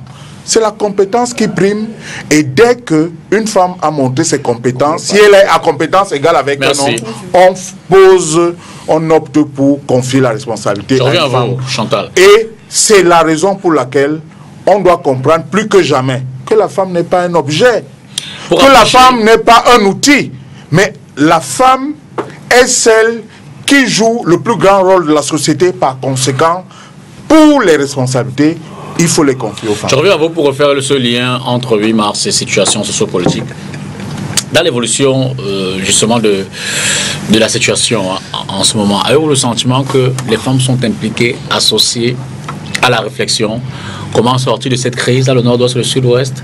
La phase post-Boko Haram, est-ce que les femmes sont impliquées dans la réinsertion de ceux-là qui hier ont été déplacés, par exemple, ces jeunes enfants qui aujourd'hui sont orphelins, ces femmes d'ailleurs également qui ont perdu leur époux, leur frère et tout le reste? Est-ce que vous avez le sentiment que dans la décision politique, dans la décision gouvernementale, les femmes disent un mot quand même pour essayer de trouver des solutions et des sorties?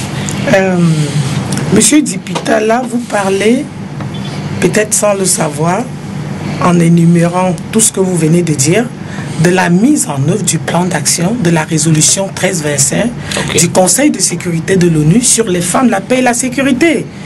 Ce plan d'action qui existe déjà au Cameroun sur cette résolution a toutes ces phases-là.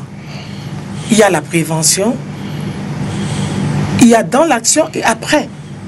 Donc, c'est ces mises, et c'est ça qui fait problème.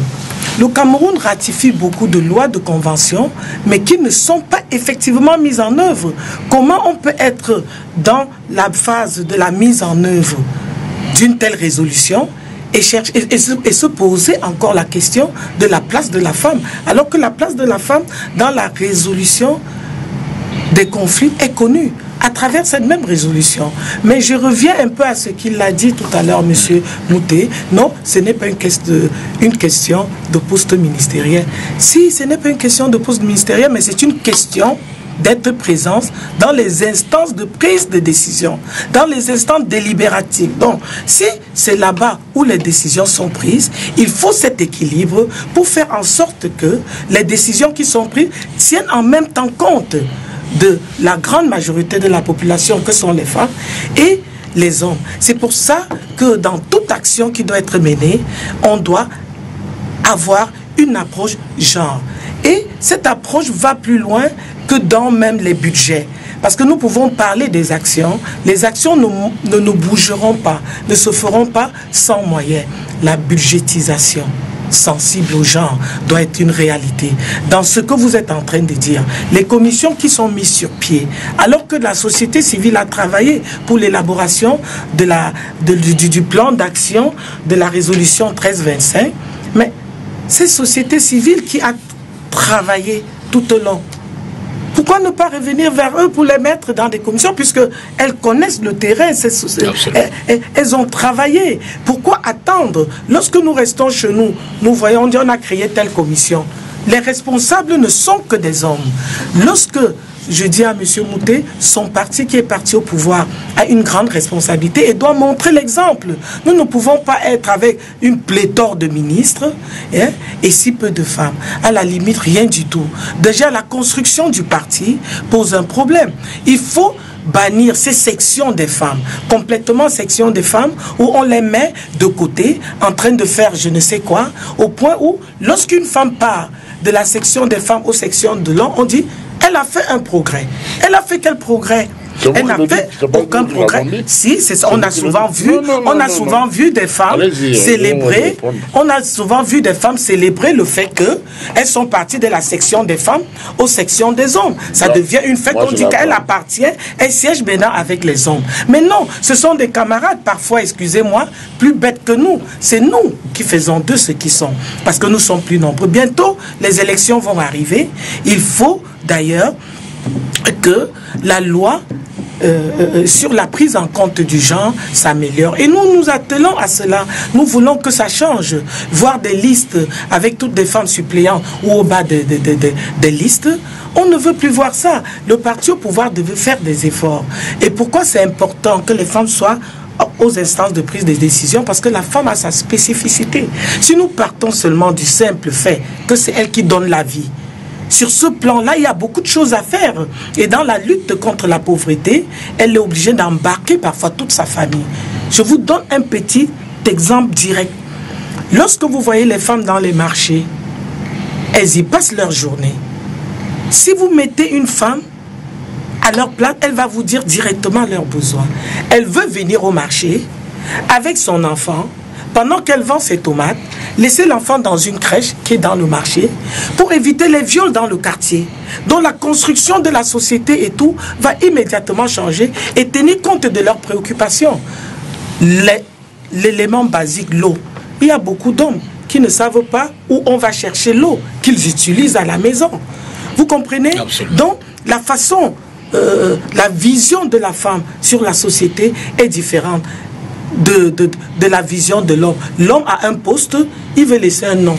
Il va construire un bâtiment pour qu'on dise que monsieur tant a construit tel bâtiment, son nom va rester. La femme gère le quotidien, le pratique, le concret. Robert Moutambassa, vous, parti au pouvoir, parti projet pouvoir, vous ne donnez pas l'impression, du moins, si je m'en tiens à ce que Chantal Cambion a dit là, vous n'avez pas une...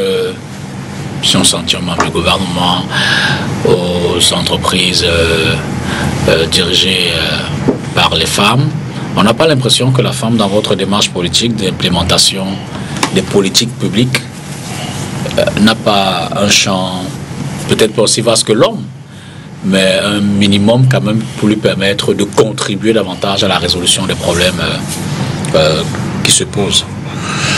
Oui, avant de répondre à votre question, je vais déjà quand même dire aux deux autres qui ont parlé avant moi, Armand Okol et Mme Kambiwa, que c'est bien hein, de mettre 50-50% par exemple, 50% d'hommes, 50% de femmes, mais je crois qu'il ne faut pas attendre d'être au pouvoir pour le faire. Il faut commencer déjà à faire dans vos organisations. Okay? Quand vous aurez la capacité de le faire dans vos organisations, nous saurons que vous avez la capacité de le faire au niveau de l'État. Parce que quand je prends le bureau de 11 millions ou bien du SDF, on cherche longtemps pour trouver une femme. Ah non, c'est pas le cas chez nous. Donc, maintenant, quand je parle... Attendez, madame, quand vous parlez, moi je vous écoute, hein, écoutez-moi, qu'elle souffrait quand même. Mais évitez les affirmations gratuites. Non, mais vous aurez le temps de répondre. Elle a fait des affirmations gratuites tout à l'heure, je vais revenir dessus. Quand par exemple, vous payez le député à l'Assemblée du Cameroun, le SDF a combien de députés à l'Assemblée? Le SDF dans ce député a combien de femmes? Ouais, c'est facile de lancer la pierre aux autres, alors que vous-même, vous ne respectez pas. Ça n'empêche pas, ça reflète pas, non, parce que... Si le SDF a une quinzaine de députés, il doit y avoir moitié-moitié ou bien 8. Non, pas systématiquement. Si le SDF a présenté des femmes, si le SDF a présenté des femmes dans toutes les localités... Le SDF a ses fiefs. Et dans ces fiefs-là, ils ne mettent pas les femmes. Ils savent que là, ils vont gagner d'office. Ok? Donc, c'est pour revenir à dire que j'ai parlé des ministres, des autres. Ce n'est pas le nombre de femmes ministres qui est important. Moi, je pense que dans les partis politiques au Cameroun, qu'on le veuille pas pour le moment, le RDPC a une longueur d'avance sur tous les autres en matière de responsabilisation des femmes. Que ce soit au niveau politique, au niveau administratif, je crois que la majorité des femmes qui sont responsables dans ce pays, même en politique, le côté du RDPC est beaucoup plus important que les autres. Quand je parle des responsables, je parle des élus, maires, députés, conseillers municipaux, ministre, en fait, quand on prend au moins le poste électif. C'est normal, il ne viendra pas nous nommer. Si. Mais son président est nommé chez nous, donc c'est un parti dans le gouvernement. Non, c'est la majorité. Dans le gouvernement, dans leur gouvernement. Vous avez refusé. C'est symptomatique de la considération que vous avez dans ce pays. Vous parlez de votre gouvernement. En fait, c'est pas le gouvernement de la République. Je ne vous comprends pas. Quand vous parlez, je souffre de vous écouter. Madame a dit tout à l'heure qu'elle a vu une femme partie de OFRDPC et à RDPC, elle a fêté. Non, madame, chez nous, les textes sont clairs. Vous pouvez aller à l'OFRDPC, vous pouvez aller au RDPC en tant que femme. Ça ne pose aucun problème. Il n'y a pas un critère. Maintenant, l'OFRDPC et l'OJRDPC sont des organisations spécialisées du parti. Je dis bien spécialisées. Mais vous n'êtes pas obligé en tant que femme d'y aller. On a bien vu Mme Foning, présidente de section ici, chez les hommes. Ok? Non, mais je dis c'est un choix. Beaucoup de femmes qui viennent dans la politique ont peur d'aller dans le milieu des hommes. C'est comme les jeunes commencent par le FRDPC. Quand elles commencent à se sentir en capacité, mais ça ne veut pas dire qu'on leur impose ça. Elles commencent à se sentir. Mais bien sûr, parce que madame, j'ai la parole, madame, j'ai la parole, souffrez, parce que moi je vous écoute. Non, ça relance sur le coup était pertinent. Non, parce que ça n'est pas pertinent. Mais parce que c'est un flagrant délit. Dans la société africaine, je vous ai dit tout à l'heure que la femme a une place dans la société africaine. Et il faut aller la sortir de cette place. Est-ce que justement ce n'est pas ce complexe là qu'on combat? C'est la femme qui a ce complexe. Nous, on essaie de la sortir de là. Dans la société africaine? Oui. Mais on essaie. Encore qu'il est très fin. Allez-y. Il est très fin. Je ne suis pas fin. Vous ne me laissez pas parler. On appelle les organes annexes. C'est ce qu'ils disent. Non, spécialisés. Ils disent spécialisés en quoi? Attendez, je vous explique. Spécialisés en quoi? Laissez-moi vous expliquer. Laissez-moi vous expliquer, madame. Vous n'êtes pas du RDPC. On appelait ça à l'époque organisation annexe. Écoutez-moi. Alors, au départ, on appelait ça organisation annexe. Et quand on a amélioré et donné beaucoup plus de pouvoir et d'autonomie à ce secteur, parce qu'au départ, ils étaient annexes, ils n'avaient rien à dire, ils étaient sous les hommes. Et avec l'évolution justement où le président a voulu donner plus de place et de pouvoir aux femmes, ils sont devenus spécialisés et ils sont autonomes dans leur fonctionnement. Et la seule chose qu'on leur demande de faire, je dis bien la seule chose, c'est que quand ils tiennent leur réunion, qu'ils mettent en copie, je dis bien en copie. C'est pas possible. Ils ont leur bureau national. Et vous leur mettez en copie? C'est bien eux sûr qui ont le pouvoir. Madame. Vous leur donnez le pouvoir alors que c'est eux qui ont le pouvoir. Parce que finalement, ce sont vous parlez, on vous écoute, mais vous ne voulez pas écouter. On va terminer. Non, mais écoutez. C'est la seule dame sur le plateau. Madame, oui, mais elle est SDF. Je suis tenté de lui accorder. Mais non, je ne discute pas ici, au-delà des colorations politiques, en tant que consultant de genre. Mais non, ce n'est pas une question de RDPC. C'est une question de machisme. On va le laisser terminer. De faire. Parce que le SDF n'est pas un exemple qui promeut la femme. Terminer aussi. Ok? Donc, ça fait combien de temps il n'a pas fait un plateau? Elle ne vient pas, pourquoi? Est-ce que vous l'avez... Elle est occupée. Elle est occupée. Elle ne veut pas. Elle ne veut pas. Je vais dire ceci, madame. Chez nous, au RDPC, la femme n'est pas comme vous pensez. Ce n'est pas annexe, c'est devenu spécialisé. Et quand c'est devenu spécialisé, on a autonomisé l'OJ et l'OF. Ils ont des bureaux nationaux. Et ils font leur truc et rendent compte aux bureaux nationaux. Et la seule chose qu'on demande, c'est de mettre en copie le RDPC pour en tenir compte dans son fonctionnement. Ce n'est pas leur hiérarchie. Ce n'est pas leur hiérarchie. Donc c'est pour dire que et quand la femme veut militer à l'OFRDPC, elle va à l'OFRDPC. Quand elle veut militer au RDPC, elle va au RDPC. Il n'y a pas une condition particulière. Les conditions d'accès au poste à la position de militant sont les mêmes pour les hommes et les femmes. Donc peut-être qu'à une certaine époque, vous êtes resté dans l'époque de annexe, c'est vrai. À cette époque, c'était un peu plus contraignant. Mais ce n'est plus ça aujourd'hui. Ça a évolué pour dire que le RDPC évolue. et évolue normalement. Et je crois que sur la scène nationale, c'est ce parti qui est le parti qui donne le plus de pouvoir aux femmes, qui encourage les femmes à aller beaucoup plus loin que les autres partis politiques, parce que quand vous regardez, tout le monde parle, mais personne ne... C'est votre administration. Merci. Une petite précision. Si on est resté dans les colorations politiques, c'est juste vraiment au détour de l'échange. Mais là, je parlais de façon transversale. Parce que quel que soit le parti politique auquel la femme appartient, elle a les mêmes problèmes. Donc, je ne peux pas, assise là, vous dire que la femme, dans le SIF, serait meilleure. C'est pas ça. C'est-à-dire, je parle d'une question transversale où les hommes voient... Parce que vous êtes entendu parler, il a fallu que la femme est traitée toujours comme un enfant. Et quand on a vu qu'elle avait déjà la force, le pouvoir, alors que ça part de chez elle pour faire de vous ce que vous êtes. Mais vous avez toujours l'impression que c'est un enfant qui doit grandir. Et quand vous voyez déjà qu'elle est assez grande, là, vous basculez de l'autre côté. Non, ce n'est pas capable. La capacité, justement, qu'est-ce que vous... Ils ont peur de faire la politique. Maintenant, ils n'ont pas peur de faire la politique. Si. Je vais prendre monsieur. Qu'au FSNC, la femme au moins à la déclaration. Alors, monsieur Dipeta, je vais prendre Mouté Ambassa. Le président national du RDPC, c'est un homme, il s'appelle Paul Biya. Le secrétaire général du comité central du RDPC est un homme. Chez vous, c'est qui? Il s'appelle, s'il vous plaît, moi je vous prends au mot. Il s'appelle Jean Koueti, c'est un homme. Le secrétaire général adjoint du comité central du RDPC est un homme, il s'appelle Grégoire Ona.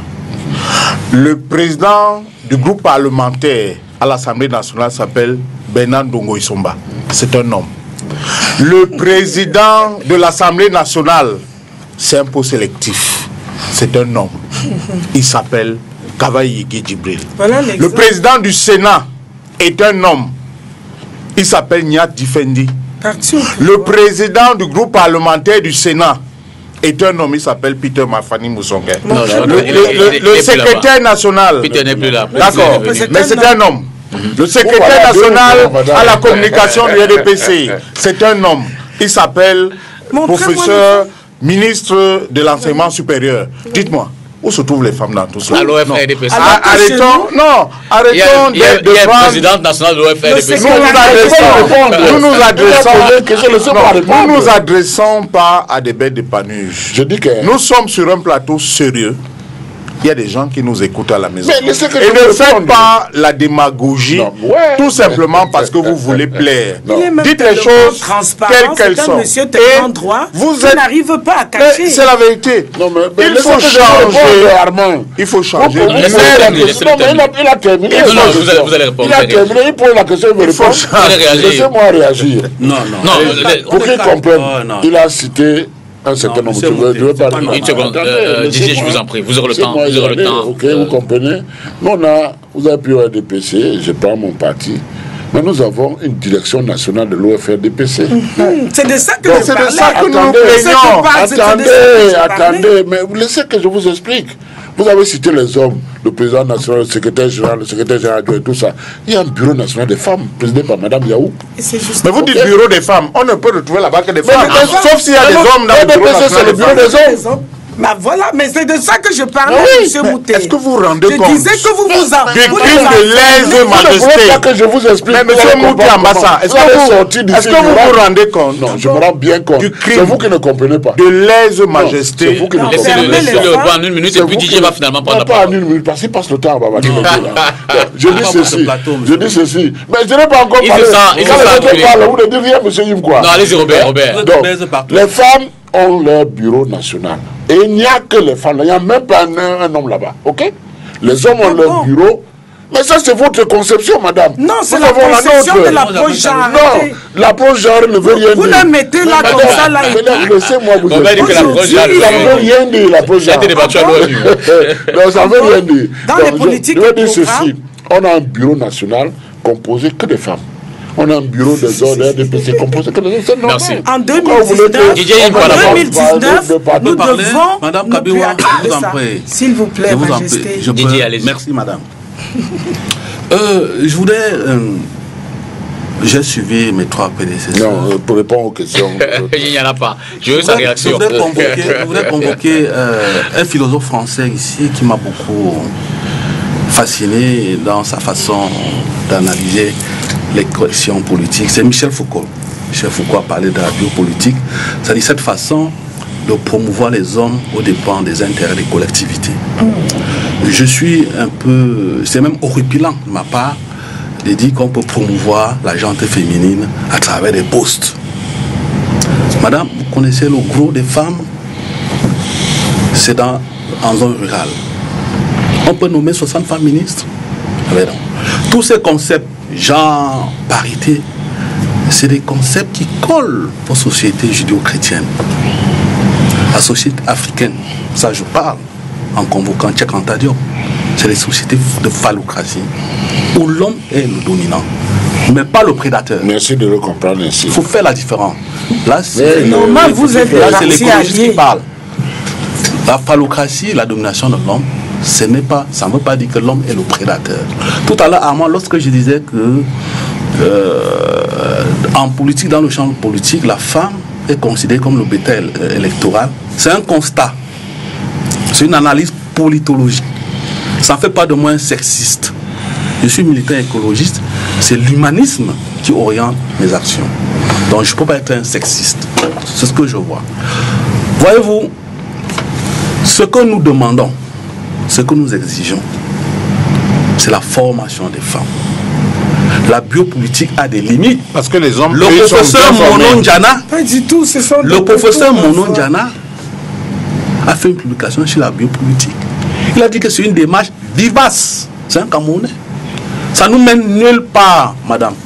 Ça dit compter les postes. Dit qu'il faut 4 ministres femmes, il faut 10 ministres femmes. C'est vrai que c'est symbolique. C'est des clichés symboliques. Pas du tout. Mais c'est pas ça qui doit aider la femme de Bamena ou de Bazou qui vit dans une paupérisation totale. Parce qu'on ne va jamais la nommer. Elle a besoin de l'eau. Elle a besoin de la terre pour cultiver. Elle a besoin d'être protégée des viols, de la prostitution. Vous savez combien de femmes portent les foyers monoparentaux? Vous savez, les femmes, on les appelle, les familles monoparentales. Vous savez combien de femmes portent ces foyers? C'est là le problème. C'est pas au niveau de nommer qui, nommer. Oui, on peut vous nommer femme. Vous croyez que si on vous nomme, le problème de la femme est résolu? Pas du tout. Voilà. Donc moi je pense que il faut travailler. Je commence à être marginalisé. Il faut travailler en tenant compte. Il faut travailler en tenant compte de notre société. Je suis un défenseur de l'infocentricité. Il faut tenir compte de nos us et coutumes. C'est-à-dire il ne faut pas les prendre des concepts genre paix. Encore que c'est même pas la même chose. Le genre n'est pas la parité. La parité c'est 50%, c'est une question peut-être je crois biologique, 50%, 50%. Le genre c'est une question sociologique qui n'a rien à voir avec la parité. Parce qu'ici au Cameroun on confond tout, même dans le code électoral, on parle du genre. Et je l'avais dit quand j'ai eu l'occasion de discuter avec le docteur Flamon Gayab, que le genre qui est dans le code électoral ne veut pas dire parité. Le genre est une question sociologique qui demande à relever les vulnérabilités dans une collectivité et de les corriger. C'est ça le genre, ce que moi j'ai appris grâce au PNUD.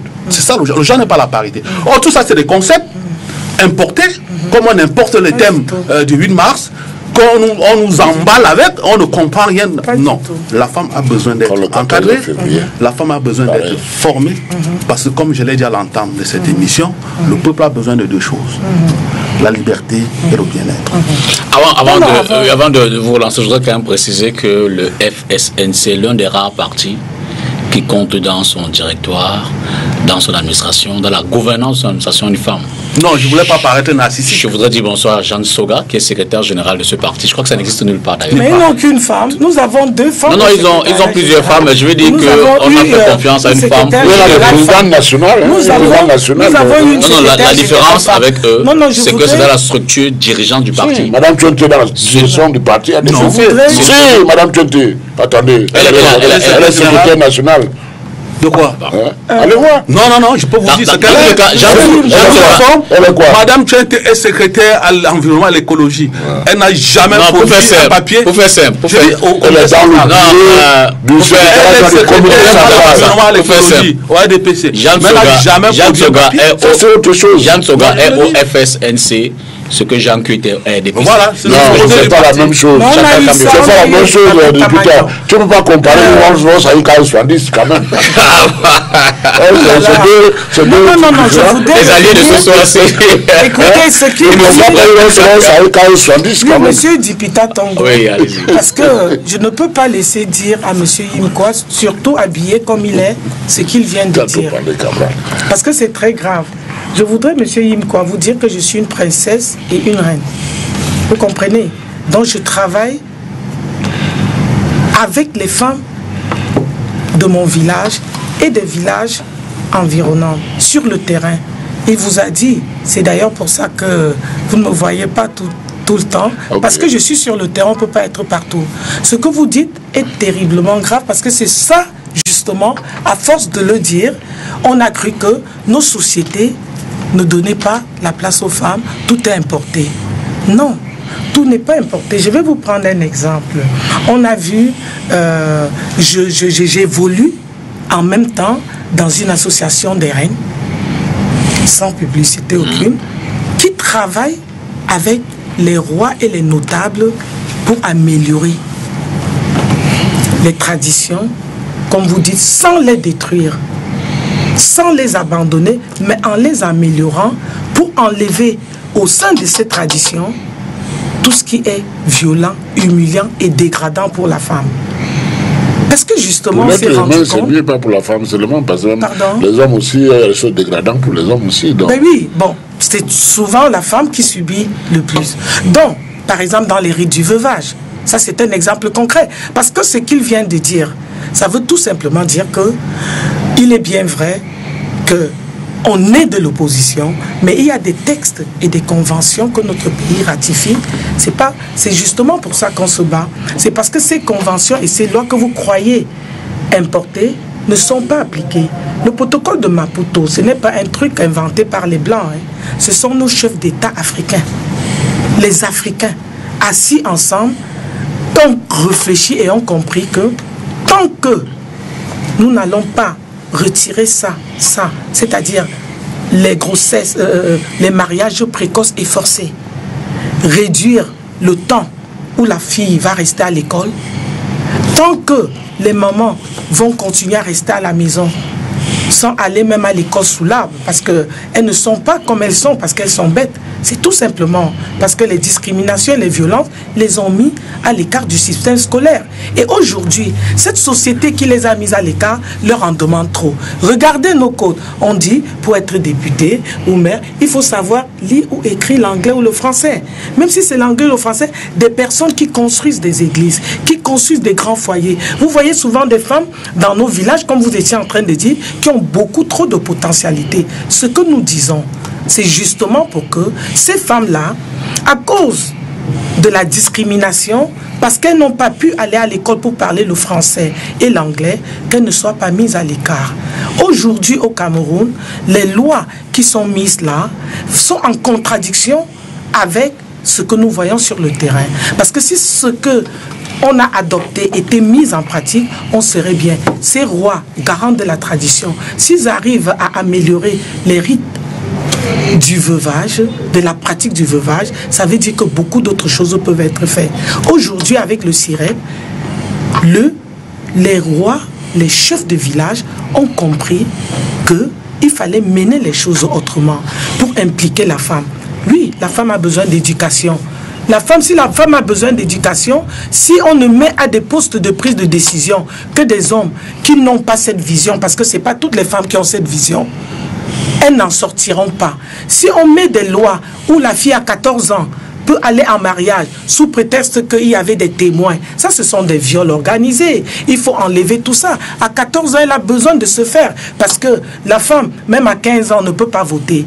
Donc on privilégie une fille à 14 ans qui peut aller en mariage et on vous dit qu'un citoyen, et celle-là à qui on confie déjà des familles, des enfants, Elle n'a pas le droit d'aller choisir qui peut être son maire, son député, non. Ce n'est pas une question de poste, mais c'est une question de prise de décision qui, en mettant le genre, en prenant en compte l'approche genre, va tenir compte de tous les aspects qui peuvent ne pas être la même chose. Si vous mettez un homme, je vous ai pris l'exemple de tout à l'heure, la femme donne la vie. La femme donne la vie. Elle sait, quand elle va donner cette vie, elle connaît le confort qu'elle aimerait pour une table d'accouchement. Oui, elle connaît. Mais un homme, il a beau être génico, il a tout beau être, il ne sentira pas le confort qu'une femme peut sentir sur une table d'accouchement. D'où la nécessité de les impliquer partout et surtout encore quand ça touche la santé. Donc, habillez comme vous êtes et pensez que tout est importé, c'est pas vrai. Nos traditions ont donné même beaucoup plus de place aux femmes. Vous avez déjà vu un chef sans reine? Ça n'existe pas. Vous voyez ce que toutes les femmes la font? Nous voulons justement qu'on tienne compte de leurs souffrances. Que, soyons en train de cultiver, qu'on ne les abandonne pas en brousse avec leur culture et qu'on pense à elles à ouvrir les routes. Or, quand un homme pense à ouvrir les routes, il dit que oui, là où la route passe, le développement suit. Mais dans son subconscient, il n'y a rien qui facilite à cette femme la charge qu'elle porte sur le dos tout le temps à marcher à pied avec des régimes de bananes. Dans son subconscient, elle ne pense pas à une femme qui doit faire des kilomètres pour aller donner la vie et parfois donner sa propre vie. Parce que pour lui, ne voit que la route. On va voir que monsieur tel a construit la route. Mais derrière ça, c'est des femmes qui meurent, c'est des femmes qui souffrent. Évidemment, je comprends que vous parlez avec beaucoup de passion. Mais je voudrais signaler, que le gouvernement camerounais, ce n'est pas un thème ce soir, mais je le dis puisque l'information est instantanée pour la gouverne de nos téléspectateurs. Le gouvernement camerounais vient de répondre au secrétaire d'État américain aux affaires africaines par un communiqué qu'on va lire à la fin de cette émission pour le rappel de fil. À Morcol, pour relancer. Écoutez, vous savez, je prends déjà les téléspectateurs à témoin pour dire à quel point je suis marginalisé. Cela va faire... Ce n'est pas tous les jours. Ce n'est pas tous les jours qu'un homme... Et j'ai écouté religieusement. Et voilà que je veux reprendre la parole. Ce n'est pas tous les jours qu'un homme est marginalisé sur un plateau par une femme.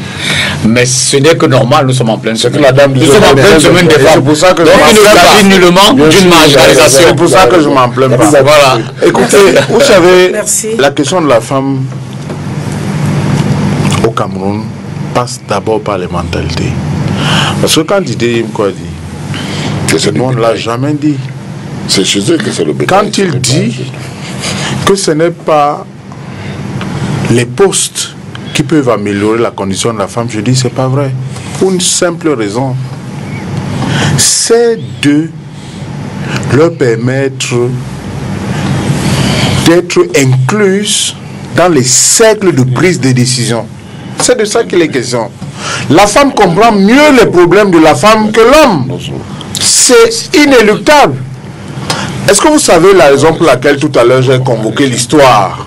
Pourquoi j'ai convoqué 1945 avec la mobilisation des femmes?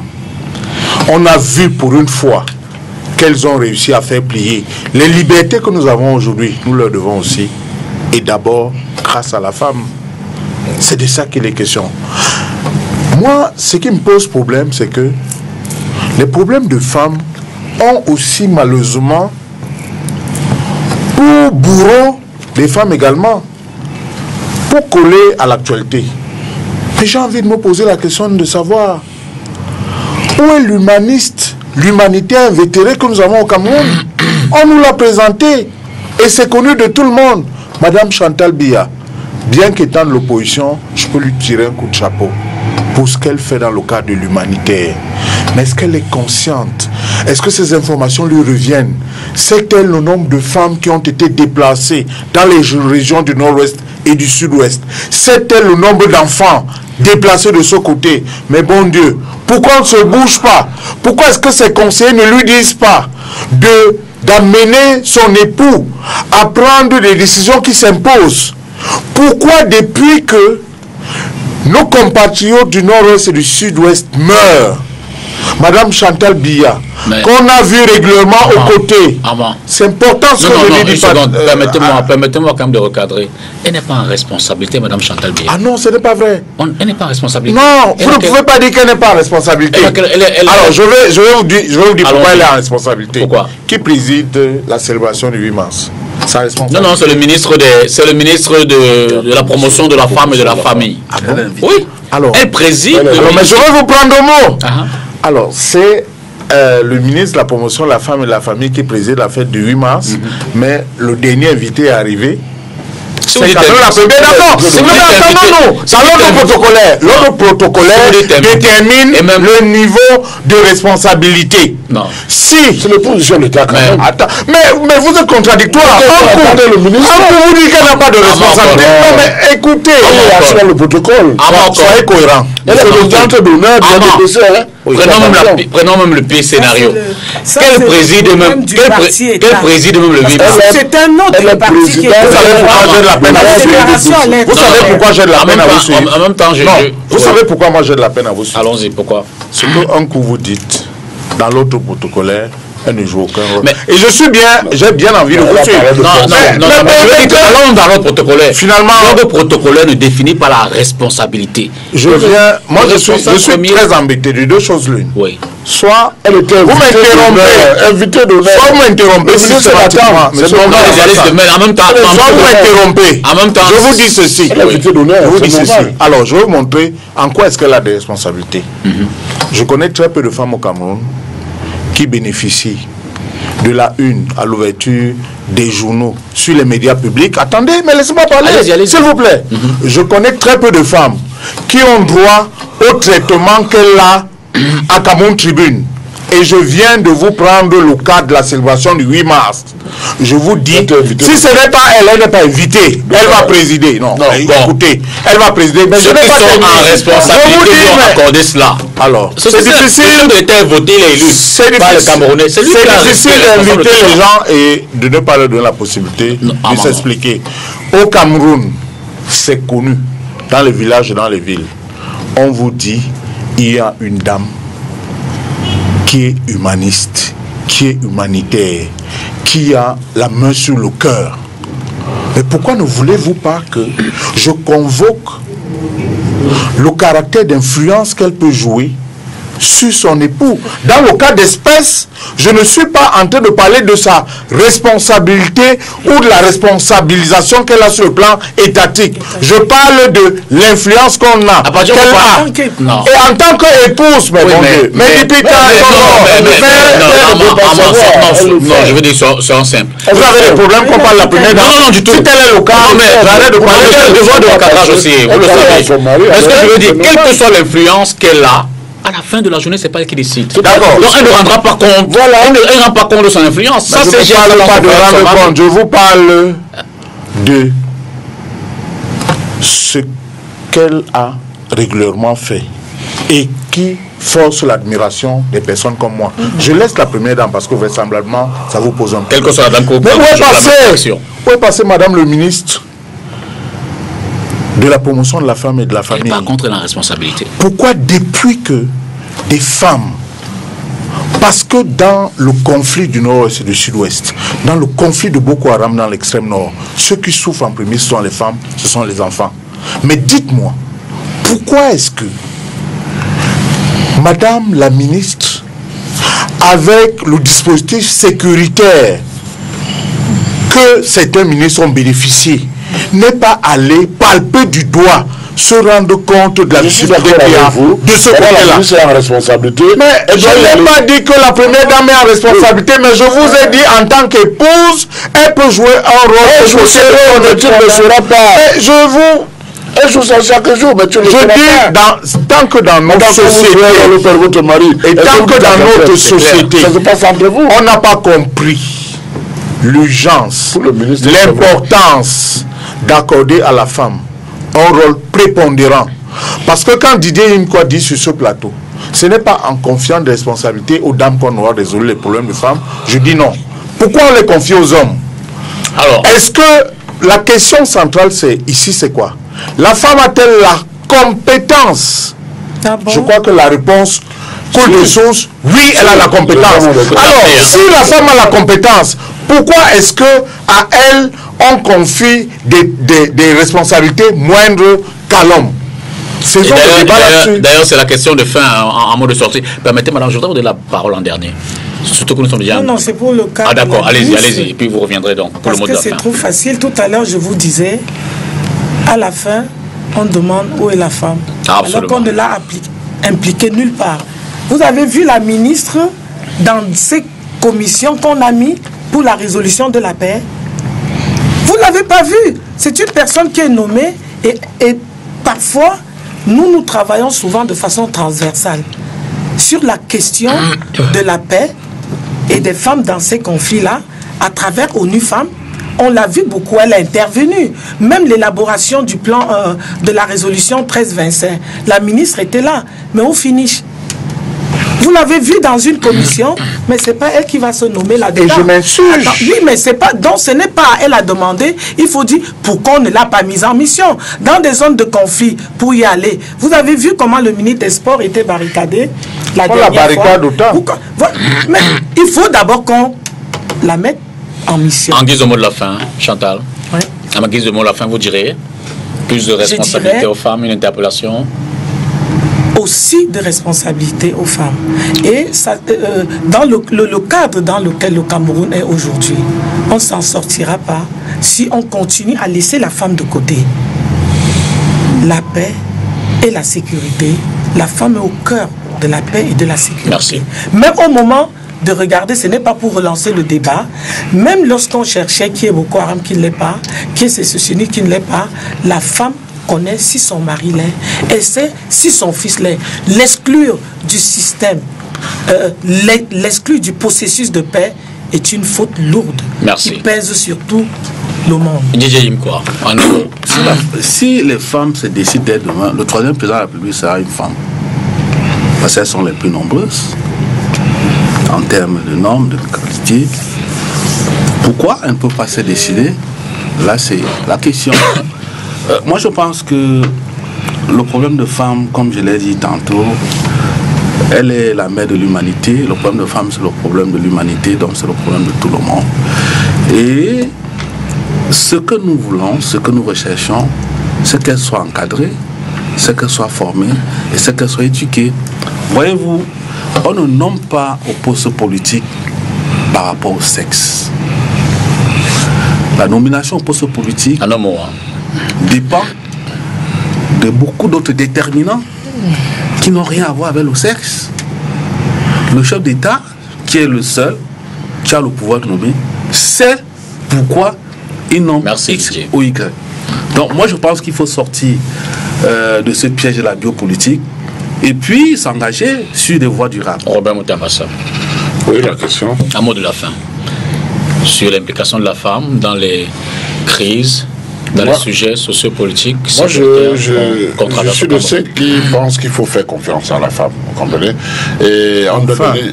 Non, c'est le mot de la fin. C'est le mot de la fin. Vraiment, mais le vrai problème, c'est que je ne décide pas. OK? Donc, ma position est claire. Je crois qu'il faut responsabiliser un peu plus la femme, même dans cette histoire de lutte contre la corruption. Quand vous voyez bien, c'est les hommes qui sont les gros voleurs, c'est pas les femmes. Parce que c'est oui, mais il y en a quelques-unes. Il y en a quelques-unes aussi qui mettent la main. Merci Robert, vous dites plus de responsabilité aux femmes. Je crois qu'il faut faire confiance aux femmes. Et dans cette crise, on peut les associer un peu plus. Et je crois que ce plus, ça sera ressenti. Vous avez dit que vous n'êtes pas en responsabilité pour en décider. Peut-être qu'on devrait vous donner quelques responsabilités. Mais le jour où je décide, vous avez même fait de faire ça. Moi,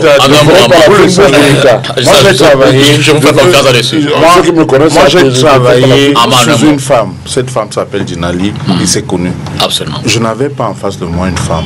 J'avais une patronne forte, charismatique. Une femme qui bouscule les codes.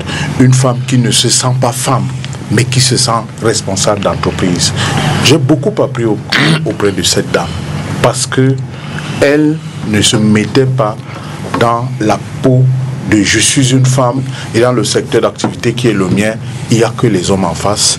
Lorsqu'elle voulait atteindre un objectif, elle l'atteignait. Vous pouvez peut-être me poser la question. Pour terminer, c'est plus de parti. Dans la vie, on a des challenges. Pour dire quoi? Il y a deux niveaux d'implication des femmes. Le premier niveau, c'est qu'elles se mobilisent. C'est pour ça que j'ai convoqué 45 tout à l'heure.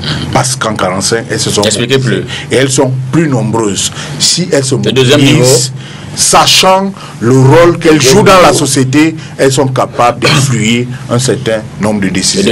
Le deuxième niveau, c'est que nous, les hommes, arrêtons d'utiliser la femme comme un objet. Estimons-nous déjà produit de la femme, parce que c'est grâce à la femme que nous sommes là, et à compétence égale, privilégions une femme à la place d'un homme, et vous verrez qu'on aura moins de problèmes dans notre société. On reçoit avec ce communiqué, primeur oblige, actualité oblige, qui nous vient des services évidemment du ministère de la Communication, un communiqué signé de René Emmanuel Sadis, c'est sur 2 pages. Au cours d'une interview diffusée sur les antennes de Radio France Internationale, en date du 4 mars 2019, en prélude à la tournée africaine qu'il effectue en ce moment, le sous-secrétaire d'État américain aux affaires africaines a demandé la libération du président du mouvement pour la renaissance du Cameroun, Maurice Kamto, ainsi que l'élargissement de tous les militants du MRC interpellés le 26 janvier 2019 lors des manifestations non autorisées à travers plusieurs villes du Cameroun, quelles que soient les raisons de leur emprisonnement. Il a déclaré en substance et de façon combinatoire: le gouvernement camerounais a su que Maurice Kamto a été arrêté et emprisonné pour des raisons légitimes. Moi, je pense vraiment qu'il serait très sage de le libérer, parce que ce soit vrai ou faux, il est perçu comme ayant été incarcéré pour ses activités politiques, et cela est inacceptable. Ces militants et lui doivent être libérés, et nous ne passerons pas par 4 chemins pour le dire.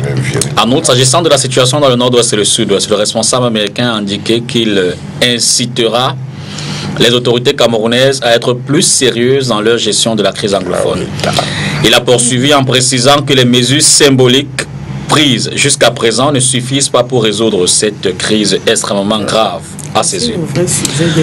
Le gouvernement camerounais regrette vivement ces propos qui non seulement dénotent une méconnaissance des enjeux, des réalités et des faits concernant l'arrestation de M.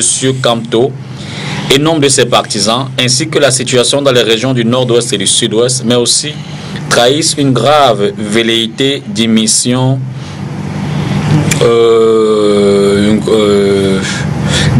à peine voilée et inadmissible dans les affaires intérieures du Cameroun. Le Cameroun est un état de droit dont il a les lois et les règlements, dont les lois et les règlements constituent le cadre normatif où tous les partis politiques, y compris le MRC, mènent leurs activités, mais ceux dans le respect de la légalité. À cet égard, le gouvernement tient à réitérer que M. Kamto n'est nullement en détention pour avoir exercé des activités politiques ou participer, faut comprendre, nous sommes en direct, légalement aux jeux politiques, puisqu'il a du reste été candidat à l'élection présidentielle de 2018. M. Kamto et ses partisans sont détenus pour des faits de droit commun, entre autres d'insurrection, d'hostilité contre la patrie, de rébellion et de destruction de biens publics, tant à l'intérieur du pays que dans plusieurs ambassades du Cameroun à l'étranger. Ils en répondent actuellement devant la justice, seul habilité à confirmer ou non les charges retenues contre eux. S'agissant de la situation de la région du nord-ouest et du sud-ouest, le gouvernement tient à relever l'obligation qu'il lui incombe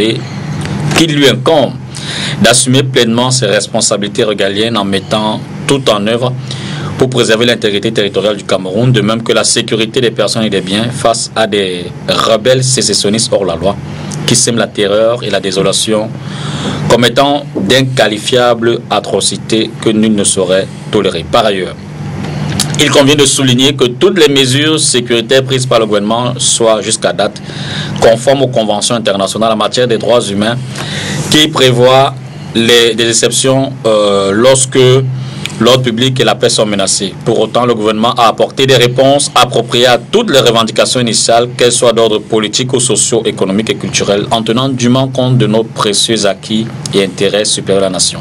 En tout état de cause, le gouvernement se félicite de la qualité des relations qu'entretient le Cameroun et les États-Unis et entend continuer d'œuvrer à leur renforcement au bénéfice des deux pays et dans le respect mutuel de leur souveraineté. René Emmanuel Sadi, ministre camerounais de la communication. On aura le temps du débat de cette réponse-là. Merci madame, bonne fête à vous. Messieurs, bonsoir, bonne fête également aussi, hein. On va les accompagner. À toutes les femmes, bonne fête, bonsoir. Et à jeudi, on va recevoir une dame qui, évidemment, vit en France. Elle a vécu de façon difficile les casques qui ont été observés au niveau de l'ambassade de France au Cameroun, là-bas. Et elle sera avec nous jeudi pour son témoignage, entre autres, et on va longuement en parler. Il s'agit bien sûr de Ngué Eyebe, épouse Lehman, Véronique, elle est également militante du RDPC. Bonsoir et à jeudi pour Entretien 21h.